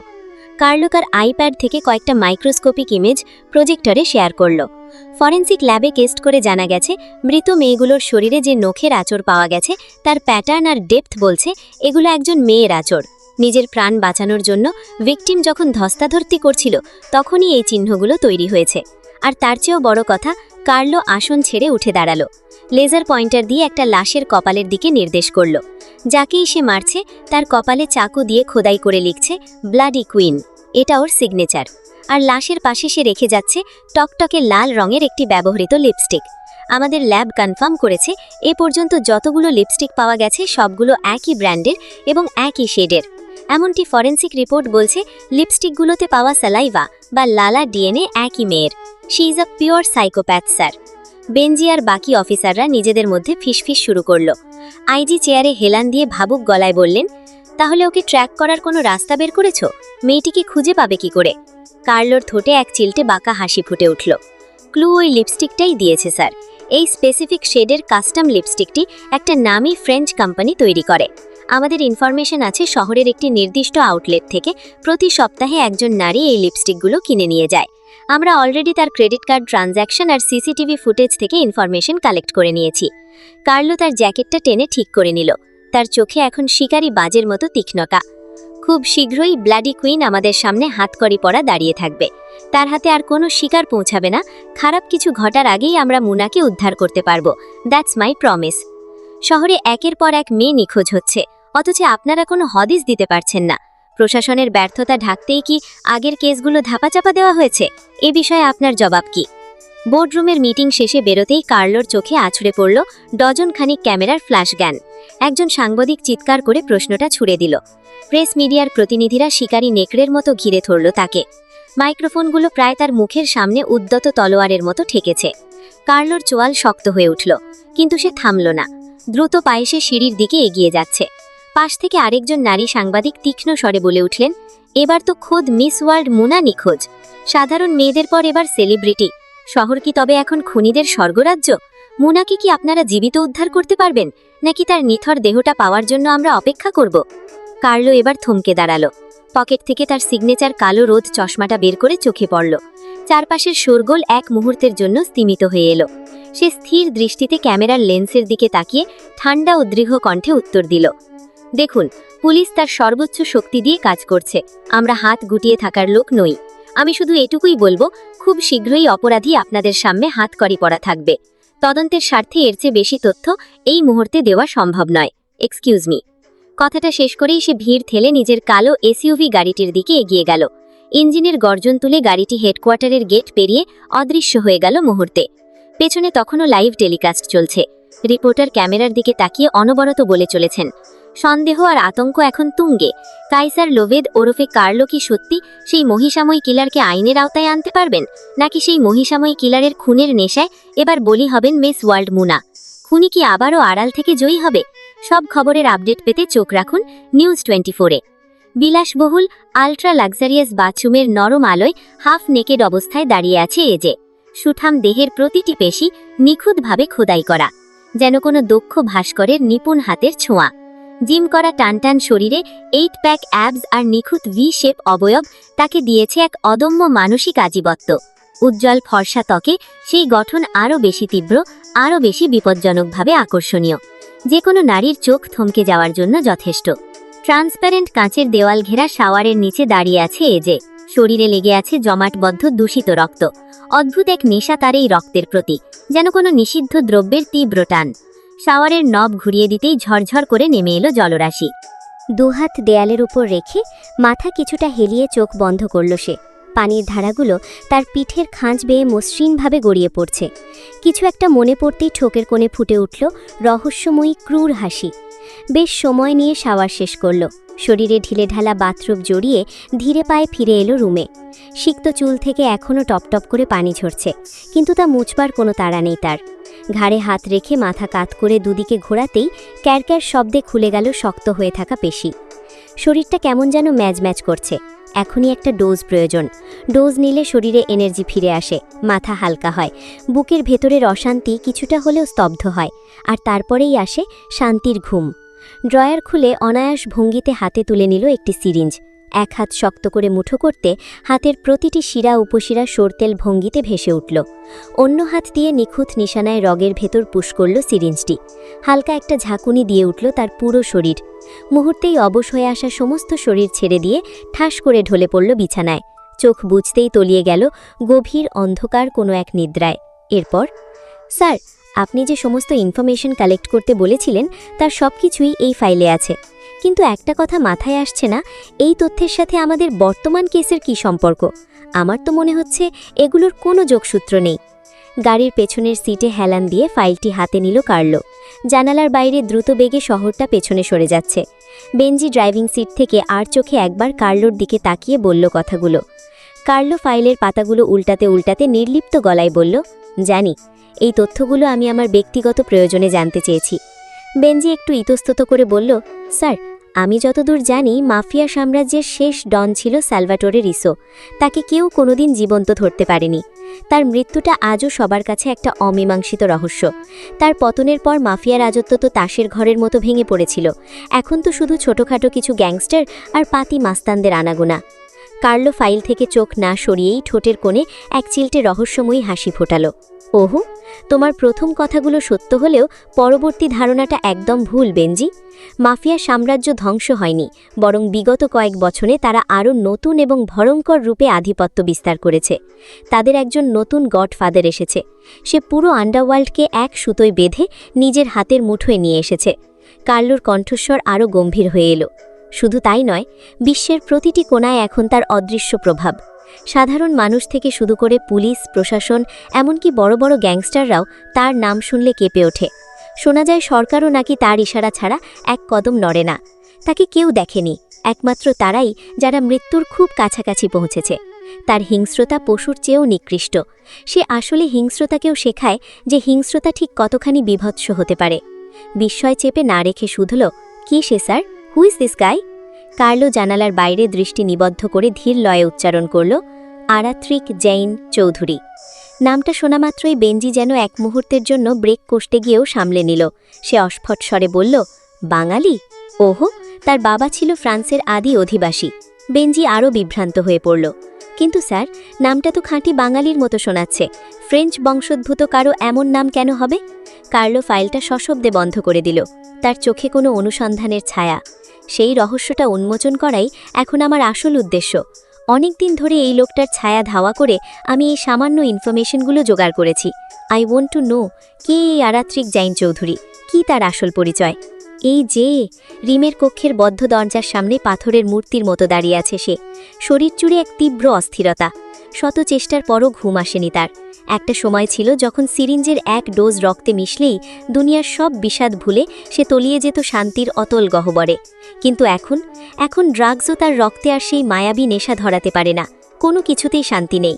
শান্তি চাই তার শারীরিক মানসিক দুই দিক দিয়েই। কিন্তু কোথায় পাবে সেই শান্তি?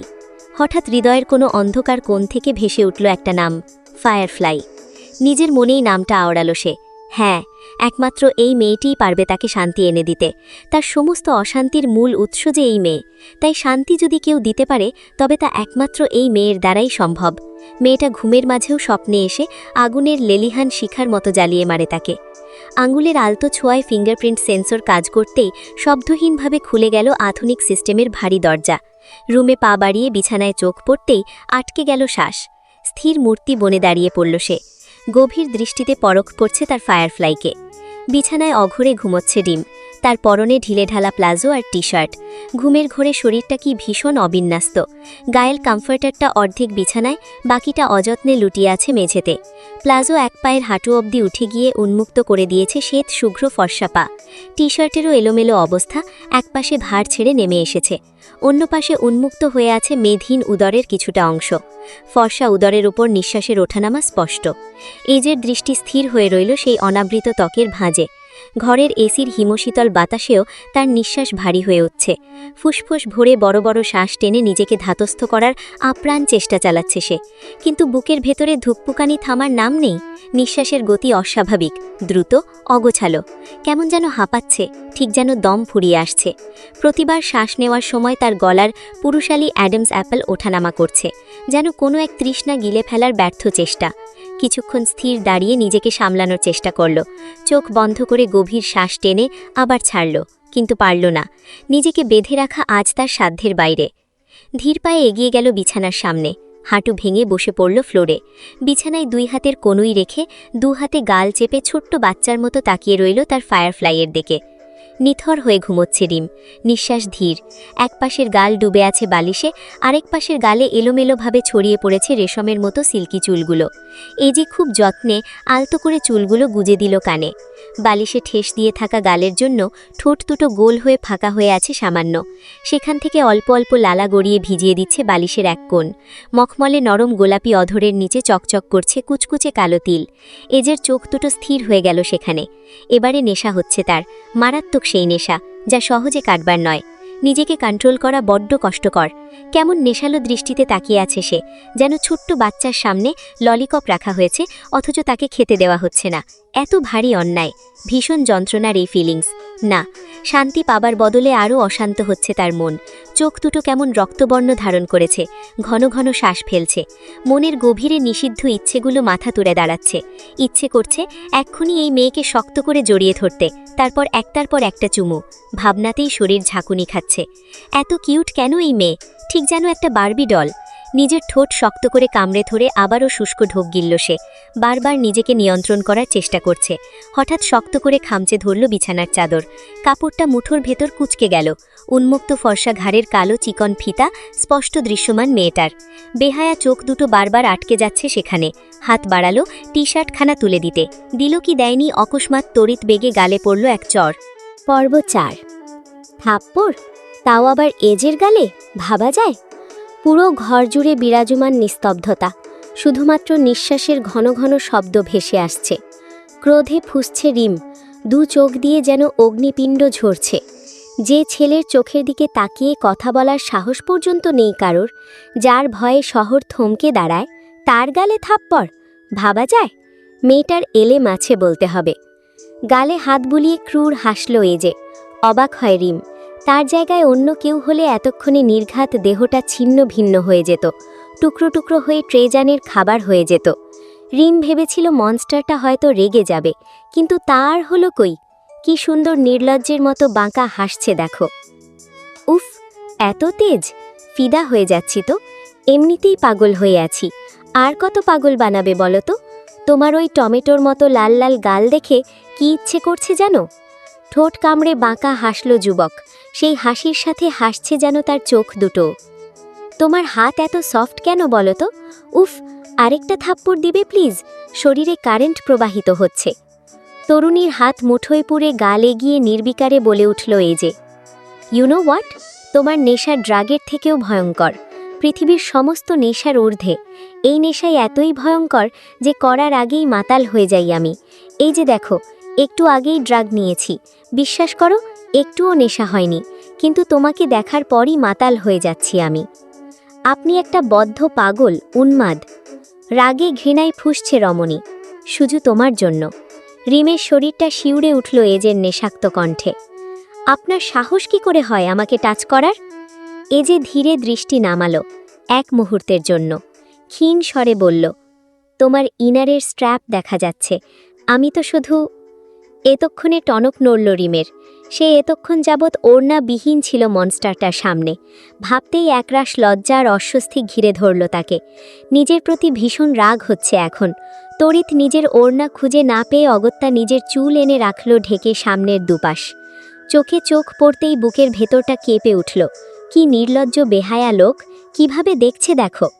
ছুবেন না আপনি আমাকে, ছুলে ভস্ম হয়ে যাবেন, জ্বলে পুড়ে ছাই হয়ে যাবেন। এবার রিমের একদম কাছে এসে কানে নিঃশ্বাস ছেড়ে দিয়ে বলল, আমি তো ভস্ম হতেই চাই সোনা। তোমাকে ছুলে যদি পুড়ে ছাই হতে হয় তবে আমি বারবার সেই আগুনে ঝাঁপ দিতে রাজি। আপনি একটা জানোয়ার, বন্দি করে রেখেছেন আমাকে। কোন অধিকার ছুঁতে চান আপনি আমায়? আপনার কোনো অধিকার নেই। অধিকার শব্দটা যেন কোনো ধারালো তীরের ফলার মতো ছুটে এসে বিদ্ধ করল এজের হৃৎপিণ্ডের ঠিক মাঝখানে। মুহূর্তের জন্য তার ভেতরটা ক্ষতবিক্ষত হয়ে উঠল। সত্যিই কি অধিকার নেই তার? অবচেতনে এক দানবীয় জিদ মাথা চাড়া দিয়ে উঠল। না, অধিকার আছে। এই পৃথিবীতে যদি কারুর অধিকার থেকে থাকে তার ফায়ারফ্লাইয়ের ওপর, তবে তার শুধু এবং শুধুমাত্র তারই। এই শরীর, ওর প্রতিটি নিঃশ্বাস, সব কিছুর মালিক কেবল এজে। দরকার পড়লে সে ব্যবস্থা করবে, সে খুব শিগগিরই। স্যার, ইয়াশ স্যার এসেছেন। হঠাৎ শব্দে সম্বিত ফিরে পেল এজে। চোখ বন্ধ করল 1 সেকেন্ডের জন্য। শ্বাস টেনে নিজেকে গুছিয়ে নিল। দরজায় দাঁড়িয়ে থাকা গার্ডের দিকে তাকিয়ে শান্ত কণ্ঠে বলল, টেল হিম টু ওয়েট। গার্ড মাথা নিচু করে চলে গেল। এজে ধীরে ঘুরে তাকালো রিমের দিকে। এক পলক, খুব ছোট্ট একটা পলক, কিন্তু দৃষ্টিতে গভীর কিছু ছিল। তারপর আর এক মুহূর্তও দাঁড়ালো না সেখানে। যান্ত্রিক শব্দে বন্ধ হয়ে গেল দরজা। আবারও একা বন্দি হয়ে কক্ষে পড়ে রইল রিম। তার জীবন তো এমন ছিল না। মুক্ত পাখি ছিল সে, যে খোলা আকাশে ডানা ঝাপটাতে ভালোবাসে। কত স্বপ্ন ছিল তার, বড় গায়িকা হবে। তার স্বপ্ন কি পূরণ হবে কখনো? মা আর ছোট বোনের কথা খুব করে মনে পড়ছে। যেই করেই হোক এখান থেকে পালাতে হবে। বন্দি জীবন কাটাতে পারবে না সে। কেউ কি নেই যে এখান থেকে তাকে উদ্ধার করতে পারবে? বাংলাদেশ, ঢাকা। এয়ারপোর্টের ভিআইপি লাউঞ্জে গভীর স্তব্ধতায় বসে আছে ঋষাব। বাইরের রানওয়েতে একের পর এক ফ্লাইটের ওঠানামা চললেও তার নজর স্থির হয়ে আছে নিজের হাতের ঘড়ির দিকে। পাশে বসে মাহিন ল্যাপটপে ব্যস্ত, কিন্তু ঋষাবের নীরবতা তাকেও এক ধরনের অস্বস্তিতে ফেলছে। একজন মানুষ কতটা পাগল হলে সময়ের এমন নিখুঁত হিসাব রাখতে পারে, তা ঋষাবকে না দেখলে বোঝা অসম্ভব। গত 3 মাস 16 দিন 42 মিনিট এবং 53 সেকেন্ড ধরে সে অপেক্ষা করছে ওই একটা খবরের জন্য। হ্যাঁ, প্রতিটি সেকেন্ডের হিসাব তার নখদর্পণে। তার কাছে এই সময়টুকু কেবল কয়েক মাস ছিল না, ছিল কয়েক হাজার বছরের সমান দীর্ঘ এক যন্ত্রণার প্রহর। এতদিন সে হন্যে হয়ে খুঁজে বেরিয়েছে তার মায়াবিনীকে। আজ কাঙ্ক্ষিত মানুষটির খবর পেয়ে যেন আকাশের চাঁদ পেয়েছে। তাই আর এক মুহূর্ত বিলম্ব না করে বেরিয়ে পড়েছে। যেভাবেই হোক এবার খুঁজে বের করবেই তার মায়াবিনীকে। মেয়েটাকে এখনো বন্দি করে রেখেছিস তুই? কি চাস তুই ওর কাছে? শুধু শুধু মেয়েটাকে এভাবে আটকে রাখার মানে কি? ইয়াশের প্রশ্নে এজের চেহারায় কোনো ভাবান্তর হলো না। সে যেন শুনতেই পায়নি। অত্যন্ত নির্বিকার ভঙ্গিতে ডাইনিং টেবিলের পাশের ডিভাইনে আরাম করে বসল এজে। ঝুড়ি থেকে তুলে নিল টকটকে লাল রঙের একটা আপেল।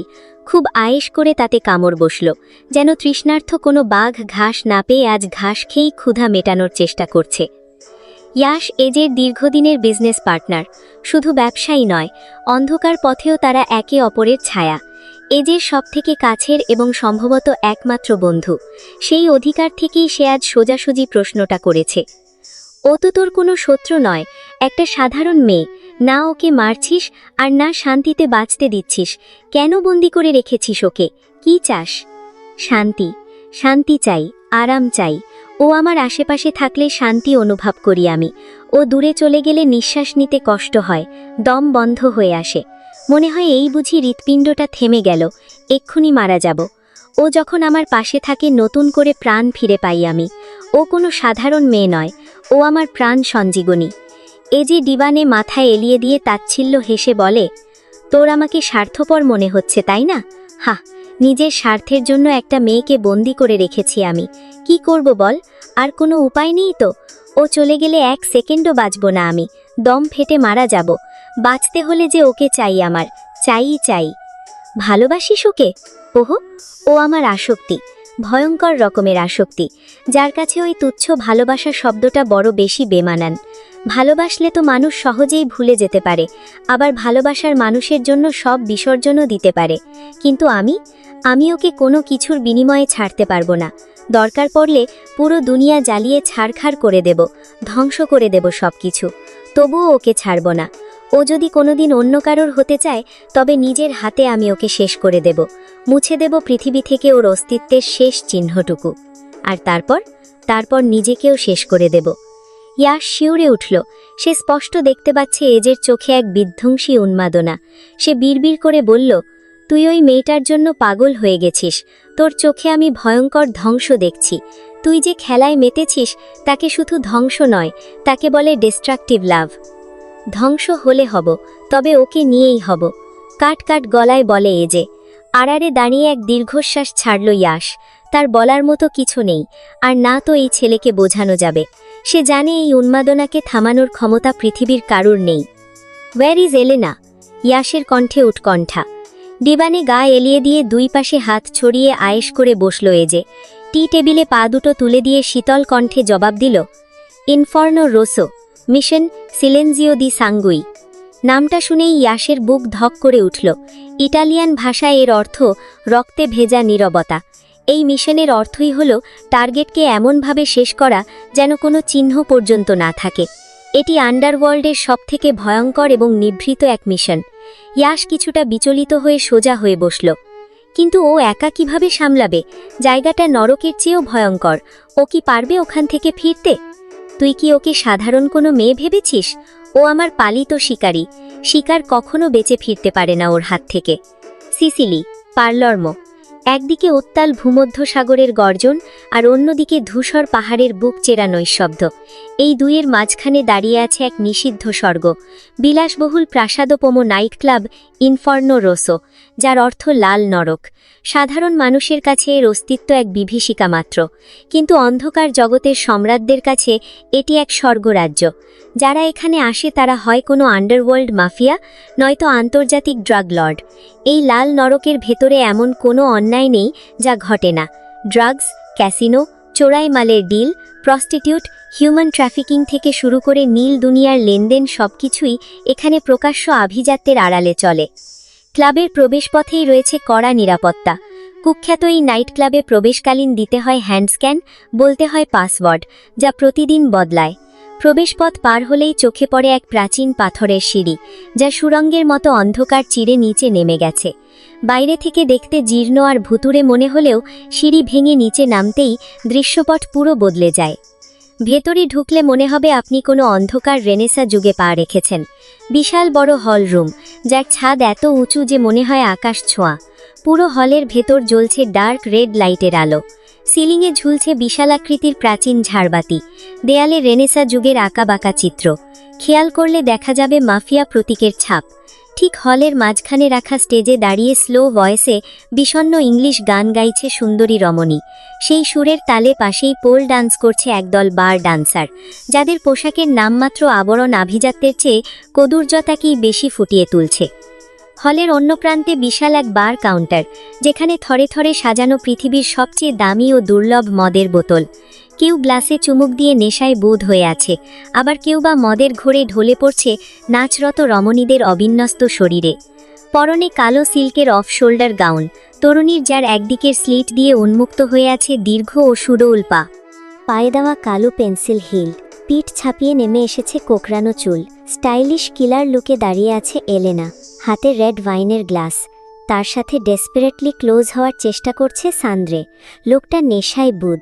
এলেনা নিজের কাতিলানা চোখে তাকায় লোকটার পানে, আঁকড়ে ধরে সিল্কি শার্টের কলার, টেনে নিয়ে যায় পেছনের দিকে, যেখানে মার্বেল পাথরের দেয়াল স্পর্শ করলেই খুলে যায় এক গুপ্ত দরজা।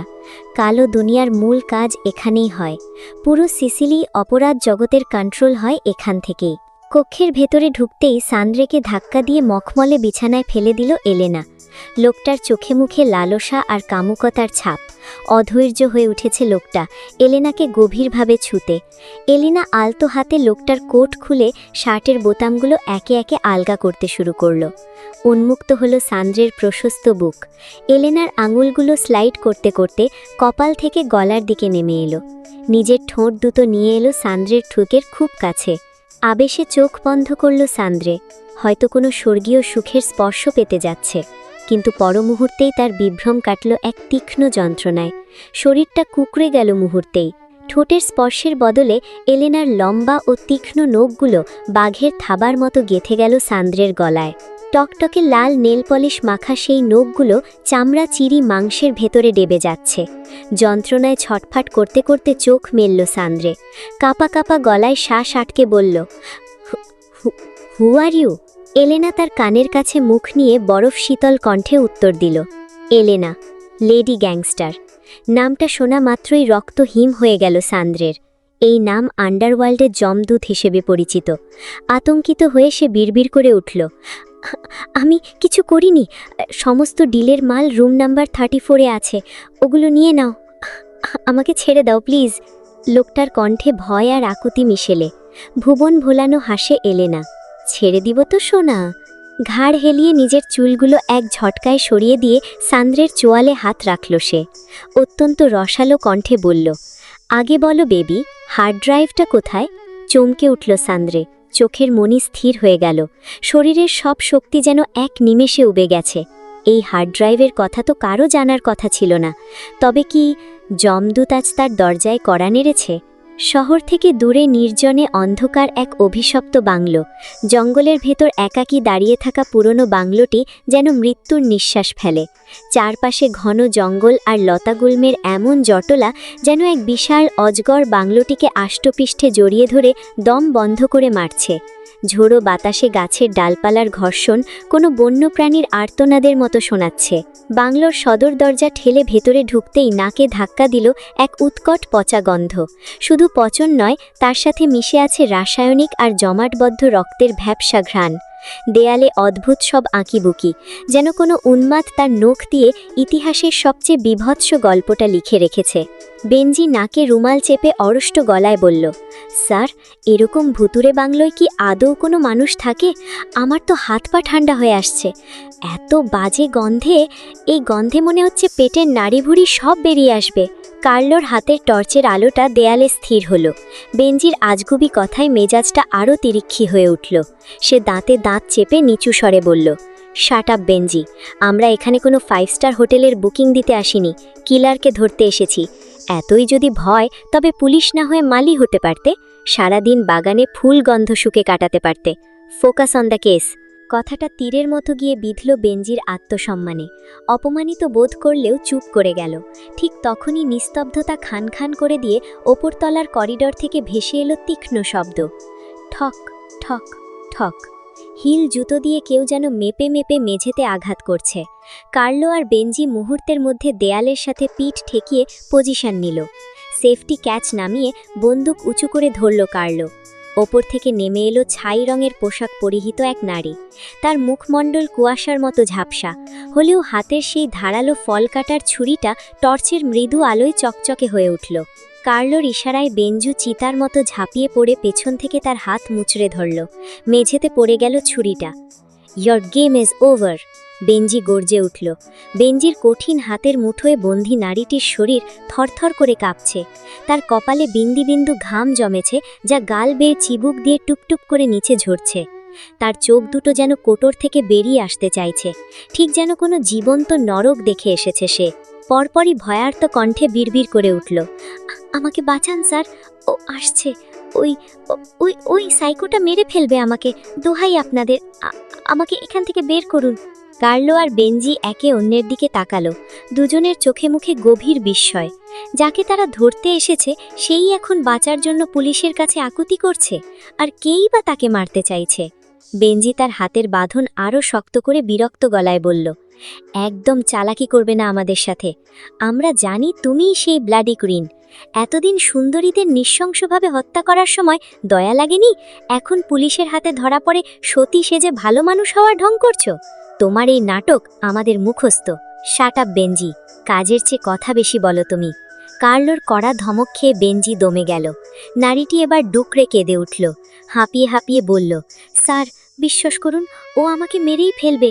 আপনারা বুঝতে পারছেন না, ও কোনো মানুষ না, ও একটা শয়তান। ভারী বিরক্ত করছে তো এই মহিলা। স্যার, একে সোজা থানায় নিয়ে চলুন।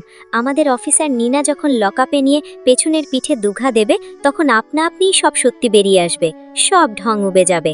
কার্লো এবার শান্ত কিন্তু তীক্ষ্ণ নজরে নারীটির দিকে তাকালো। তার অভিজ্ঞ চোখ বলছে এই আতঙ্ক কোনো অভিনয় নয়। সে নিচু স্বরে বলল, শি ইজ নট লাইং বেঞ্জি। এই তীব্র আতঙ্ক মেকআপ দিয়ে তৈরি করা যায় না। তাছাড়া এর চোখের মনি আর হাতের কাঁপুনি বলছে এ কিলার হতে পারে না। কার্লো এবার নারীটির সামনে এসে দাঁড়ালো। তার গম্ভীর কণ্ঠস্বর বাংলোর নিস্তব্ধতা চিরে দিল। শান্ত হও, তুমি যে কিলার নও সেটা আমি বুঝতে পারছি, কিন্তু তুমি এখানে কি করছো? কে তোমাকে মারতে চাইছে? সবটা বলো আমাদের। বাংলোর স্যাঁতসেঁতে মেঝের ওপর পড়ে থাকা একটা পুরনো নড়বড়ে কাঠের চেয়ারে মহিলাকে বসতে দিল কার্লো। টর্চের আলোটা পাশের দেয়ালে প্রতিফলিত করে রাখা হয়েছে, যাতে মহিলার আতঙ্ক দৃষ্টি কিছুটা কমে। কার্লোর জিজ্ঞাসু দৃষ্টির সামনে মহিলাটি ভয়ে কুঁকড়ে গিয়ে ধুকপুক স্বরে তার জবানবন্দি দিতে শুরু করল। একটা মেয়ে স্যার, ও মানুষ নয়, ও অন্য কিছু। ওর চলাফেরা, কথা বলা সব কিছুই অদ্ভুত। সারাক্ষণ নিজের মনে কী সব বিড়বিড় করে আওড়াচ্ছে, যেন কোনো অদৃশ্য প্রেতাত্মার সাথে কথা বলছে। টাকার খুব অভাব ছিল আমার, তাই ও যখন আমাকে দিয়ে প্রতি সপ্তাহে 1 প্যাকেট করে ওই নামি কোম্পানির লিপস্টিক কিনে আনার কাজ দিল, আমি রাজি হয়েছিলাম। কিন্তু আমি জানতাম না এই লিপস্টিকের পেছনে কত রক্ত লেগে আছে। মহিলাটি কাঁপতে কাঁপতে তার মাথার উপরের চাদরটা সরাতেই কার্লো আর বেঞ্জির চোখ ছানা বড়া হয়ে গেল। তার একটা কান নিখুঁতভাবে কেটে নেওয়া হয়েছে, আর মাথার মাঝখানের চুলগুলো অগোছালোভাবে উপড়ে নেওয়া হয়েছে। সে ফুপিয়ে উঠে বলল, যখন বুঝতে পারলাম ওর মাথায় সমস্যা আছে, আমি কাজটা ছেড়ে দিতে চেয়েছিলাম, কিন্তু ও আমাকে হুমকি দিল ওর কথা না শুনলে আমার ছোট ছেলেটাকে মেরে ফেলবে। সেই ভয়ে আমি ওর সব কাজ করে দিই। ও অনেকগুলো মেয়েকে মেরে ফেলেছে স্যার, এখানে এই বাড়িতে। আমি নিজের চোখে দেখেছি ওই মেয়েগুলোর ওপর কি পাশবিক অত্যাচার চালিয়েছে। আমাকেও মারতে চায় এখন। ও এখনো এখানে আছে, আমার পিছু নিয়েছিল মারার জন্য, তাই ছুরি নিয়েছিলাম নিজেকে বাঁচানোর জন্য। কার্লোর ভ্রু কুঁচকে এলো। সে প্রশ্ন করল, কিন্তু ও এভাবে নির্বিচারে সবাইকে মারছে কেন? ওর মোটিভ কি? সৌন্দর্য। ও যাদেরকে মেরেছে তাদের কাল হয়ে দাঁড়িয়েছে একমাত্র তাদের সৌন্দর্য। নিজের থেকে সুন্দর কোনো মেয়েকে এই পৃথিবীতে সহ্য করতে পারে না ও। যাকে ওর প্রতিযোগী মনে হয় তাকেই ও তিলে তিলে শেষ করে দেয়। সৌন্দর্যই তাদের কাছে অভিশাপ হয়ে আসে স্যার। ও এখন আমাকেও মেরে ফেলবে। আমাকে বাঁচান, আমি বাঁচতে চাই। আমার ছেলে, ওর আমি ছাড়া কেউ নেই। প্লিজ স্যার, আমাকে বাঁচান। কার্লো কিছুটা দ্বিধাগ্রস্ত মহিলার কাঁধে হাত রাখল, আশ্বস্ত করে বলল, তুমি শান্ত হও, ভয় পাওয়ার কিচ্ছু নেই, আমরা আছি। ওর সাধ্য নেই তোমার গায়ে আঁচড় কাটে। আশ্বস্ত হয়ে বড় করে নিঃশ্বাস ফেলে মহিলাটি। কিন্তু হায় পরিহাস, সেটিই হয়তো বলা হয় তার ত্যাগ করার শেষ নিঃশ্বাস। কোনো আর্তনাদ করার সুযোগটুকুও পেল না। চেয়ার থেকে গড়িয়ে মেঝেতে লুটিয়ে পড়ল নিথর দেহটা। চোখের সামনে অন্ধকার হয়ে গেল পুরো দুনিয়া। হয়তো চলে গেছে না ফেরার দেশে। ঘটনার আকস্মিকতায় হতভম্ব হয়ে যায় কার্লো, বেঞ্জি দুজনেই। বুঝতে সময় লাগে কিছুটা। স্তব্ধতা ভেঙে প্রথম নড়ে উঠল কার্লো। সে দ্রুত মহিলাটির নিথর শরীরের পাশে হাঁটু গেড়ে বসল। কাঁপা কাঁপা আঙুলে গালে হাতের উল্টো পিঠ রাখল। হিম শীতল, পালস নেই। কার্লোর চোয়াল শক্ত হয়ে গেল। অপরাধীটার নাকের ডগা দিয়ে একজনকে শেষ করে দিল, অথচ সে টেরও পেল না। বেঞ্জি তখন মেয়েটির মাথার পেছনে টর্চের আলো ফেলে ঝুঁকে দেখছিল। হঠাৎ সে আটকে উঠে বলল, স্যার এদিকে দেখুন, এটা কি? মেয়েটির ঘাড়ের ঠিক ওপরে করটির একদম নিচে চুলের আড়ালে বিঁধে আছে একটি অত্যন্ত সরু আর ধারালো রূপোলি সূচ। বেঞ্জি সাবধানে সেটা বের করে আনল। আগ্নেয়গিরির লাভার মতো টকটকে লাল রক্ত সেই সূক্ষ্ম ছিদ্র দিয়ে চুইয়ে পড়ছে। বেঞ্জি বিস্ময় আর আতঙ্কে অস্ফুট স্বরে বলল, স্যার, এই সামান্য একটা সূচ দিয়ে কি কাউকে মেরে ফেলা সম্ভব? এটা দিয়ে কিভাবে মরল এই মহিলা? আই থিঙ্ক এটা কোনো সাধারণ সূচ নয়। তুমি এটা দ্রুত এভিডেন্স প্যাকেটে ভরে নাও, ফরেন্সিক ল্যাবে পাঠাতে হবে। এক মুহূর্তও সময় নষ্ট করা যাবে না। Yes sir. বলতে বলতে বেঞ্জি প্যাকেট বের করল। ঝনঝন, ক্র্যাশ। ঠিক সেই মুহূর্তে বাংলোর নিস্তব্ধতা চিরে দিয়ে পাশের করিডর থেকে ভেসে এলো কাঁচ ভাঙার এক বিকট শব্দ। কার্লো আর দেরি করল না। সে তার 9mm পিস্তলটা 2 হাতে শক্ত করে ধরে সেই শব্দের দিকে দৌড়ে গেল। তার পিছু পিছু বেঞ্জিও ছুটল। পুরো ঘরটা অন্ধকারে ডুবে আছে, শুধু টর্চের আলোটা এদিক ওদিক নাচছে। ফাঁকা একটা বড় ঘরে ঢুকে কার্লো স্থির হয়ে দাঁড়ালো। জানালার পর্দা নড়ছে, হয়তো এক্ষুনি এখানে কেউ ছিল। এখন ঘরটা একদম শূন্য, কিন্তু মাঝখানে রাখা পুরনো ড্রেসিং টেবিলের বিশাল আয়নাটা কেউ গুড়িয়ে দিয়েছে। মেঝেতে ছড়িয়ে ছিটিয়ে আছে হাজারো কাঁচের টুকরো। সেই ভাঙা আয়নার অবশিষ্ট অংশে টাটকা গরম রক্ত দিয়ে বড় বড় করে লেখা, ব্লাডি কুইন, ক্যালাব্রিয়া, পেন্টহাউস। বিকেলের গধূলি বেলায় আকাশের সোনালি আভা হঠাৎ ঘন মেঘে ঢাকা পড়ে যায়। সাগরের পাড়ে দাঁড়িয়ে থাকা জলপাই আর সাইপ্রাস গাছগুলো মৃদু বাতাসে দুলতে থাকে, যেন তারা আগে থেকেই জানত বর্ষণ আসছে। একটু পরেই টুপটাপ করে নামতে শুরু করে বৃষ্টি। প্রথমে হালকা, তারপর একটু একটু করে ভারী ছন্দে ভেজাতে থাকে চারপাশ। পাহাড়ির গায়ে বৃষ্টির জল গড়িয়ে পড়ে সরু ধারা হয়ে। কাঁচের জানালায় বিন্দু বিন্দু ফোঁটা জমে ওঠে। দূরের গ্রামগুলোতে সাদা ধোঁয়ার মতো কুয়াশা ছড়িয়ে পড়ে, যেন সবকিছু এক জাদুকরি চাদরে মোড়ানো। ব্যালকনির গ্রিল ধরে দাঁড়িয়ে আছে রিম। বৃষ্টির বিন্দুরা অবাধ্য হয়ে তার অবয়ব ভিজিয়ে দিচ্ছে। কপালে লেপ্টে থাকা ভেজা চুলের শাড়ি আর গাল বেয়ে গড়িয়ে পড়া বৃষ্টির জলধারা তাকে এক অপার্থিব রূপ দিয়েছে। মেয়েটা সুদূরের দিকে তাকিয়ে আছে, হয়তো কোনো প্রতীক্ষায়, হয়তো কোনো অমীমাংসিত প্রশ্নের উত্তরের খোঁজে। চারপাশে ঝিরঝিরে বৃষ্টির সুর, আর সেই সুরের আড়ালে চাপা পড়ে যাচ্ছে তার দীর্ঘশ্বাস। হাতে ধরা গ্রিলটা ভিজে স্লিপারি হয়ে আছে, তবুও ছাড়ে না সে। বাতাসে ভেজা মাটির সোঁদা গন্ধে রিমের বুকের ভেতরটা হাহাকার করে উঠছে, অস্থিরতা বাড়ছে। তবু এই বিষণ্ণতার মাঝেও তাকে দেখাচ্ছে অপরূপ স্নিগ্ধ। ঠিক নিচেই বিলাসবহুল এই পেন্টহাউসের চারধারে কড়া পাহারায় নিয়োজিত একদল ছায়ামূর্তি। কালো পোশাকে আবৃত সেই গার্ডদের হাতে উদ্যত বিশাল স্নাইপার। তাদেরই একজন স্থির দৃষ্টিতে মুগ্ধ হয়ে তাকিয়ে দেখছে সেই বৃষ্টিতে ভেজা বিষণ্ণ প্রতিমা রিমকে।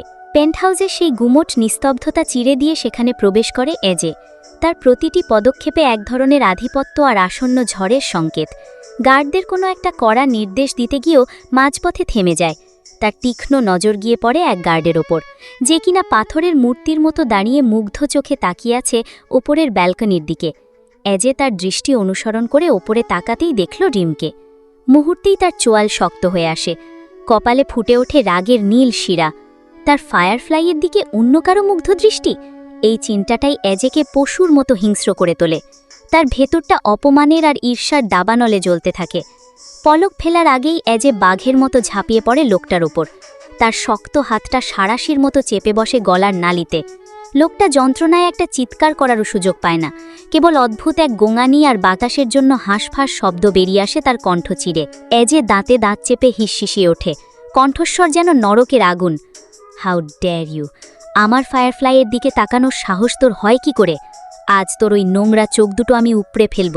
ব্রিং আ স্ক্রুড্রাইভার নাও! আশেপাশে থাকা অন্য গার্ডরা ভয়ে সিটিয়ে যায়।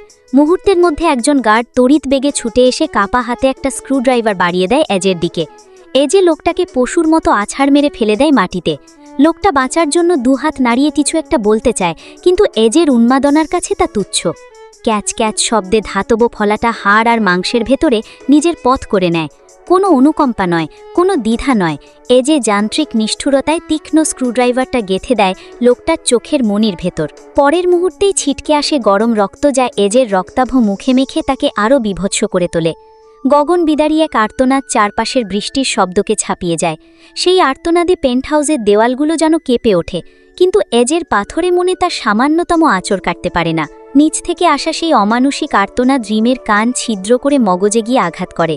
চমকে উঠে ব্যালকনি থেকে নিচের দিকে তাকাতেই তার শিরদাঁড়ায় হিম শীতল স্রোত বয়ে যায়।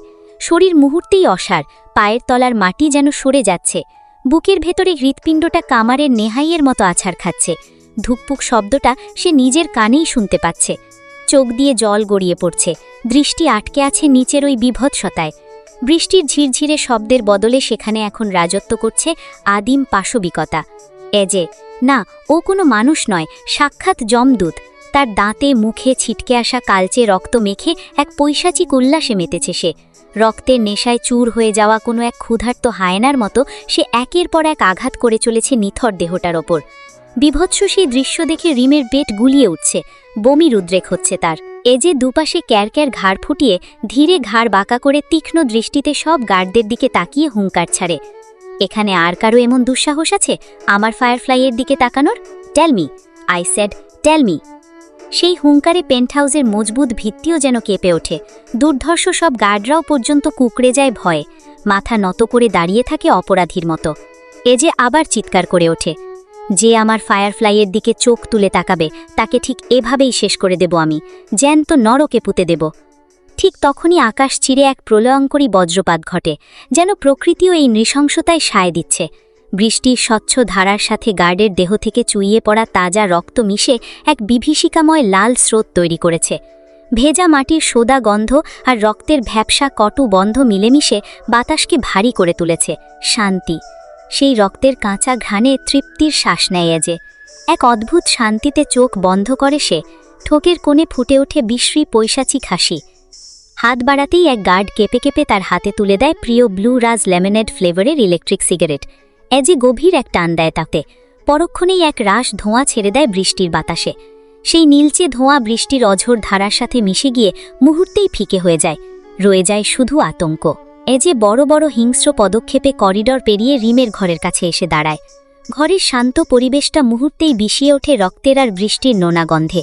রিম তখনও সেখানে স্তব্ধ হয়ে বসে আছে, যেন এক জীবন্ত পাথর। তার চোখে মুখে শূন্যতা, বুক ফেটে এক আকাশ সমান চিৎকার বেরিয়ে আসতে চাইছে, কিন্তু কণ্ঠনালী যেন কেউ চেপে ধরেছে। রিমের রক্তে ফোবিয়া আছে, আর আজ যা সে দেখেছে তাতে তার চেতনা বিলুপ্ত হওয়ার পথে। এজে ভেতরে ঢোকামাত্র মেঝের দামি কার্পেট বৃষ্টির পানি আর লাল রক্তে মাখামাখি হয়ে যায়। তাকে এগিয়ে আসতে দেখে রিম আর্তনাদ করে ওঠে, দূরে দূরে থাকুন আপনি, কাছে আসবেন না একদম, আপনি একটা পশু, আ ব্লাডি বিস্ট। এজের ঠোঁটের কোণে আবারও সেই পৈশাচিক বিদ্রুপাত্মক হাসি ফুটে ওঠে। সে ধীরস্থিরভাবে রিমের দিকে এগিয়ে যায়। এজে মাথা নেড়ে মৃদু স্বরে বলে, তোমাকে বলেছিলাম না সোনা, এই পৃথিবীতে সবচেয়ে নিকৃষ্ট হলো মানুষ, আর আমি তোমার ধারণার থেকেও 1000 গুণ বেশি খারাপ। যে চোখ তোমার দিকে উঠবে সে চোখ আর দুনিয়া দেখবে না। তোমার এই সৌন্দর্য শুধু আমার জন্য তোলা থাকবে, আর কারো অধিকার নেই তোমাকে দেখার। শুধুমাত্র আমি তোমাকে দেখব, তুমি শুধু আমার। রিম এবার সর্বশক্তি দিয়ে চিৎকার করে ওঠে, কখনো না, কিসের অধিকারের কথা বলছেন আপনি? আপনার নিজেরই তো কোনো অধিকার নেই আমার উপর। কাছে আসবেন না একদম, আপনার ওই নোংরা রক্তমাখা হাত দিয়ে আমাকে ছোঁয়ার চেষ্টা করবেন না। ঘৃণা করি আমি আপনাকে, পৃথিবীর সবচেয়ে বেশি ঘৃণা করি।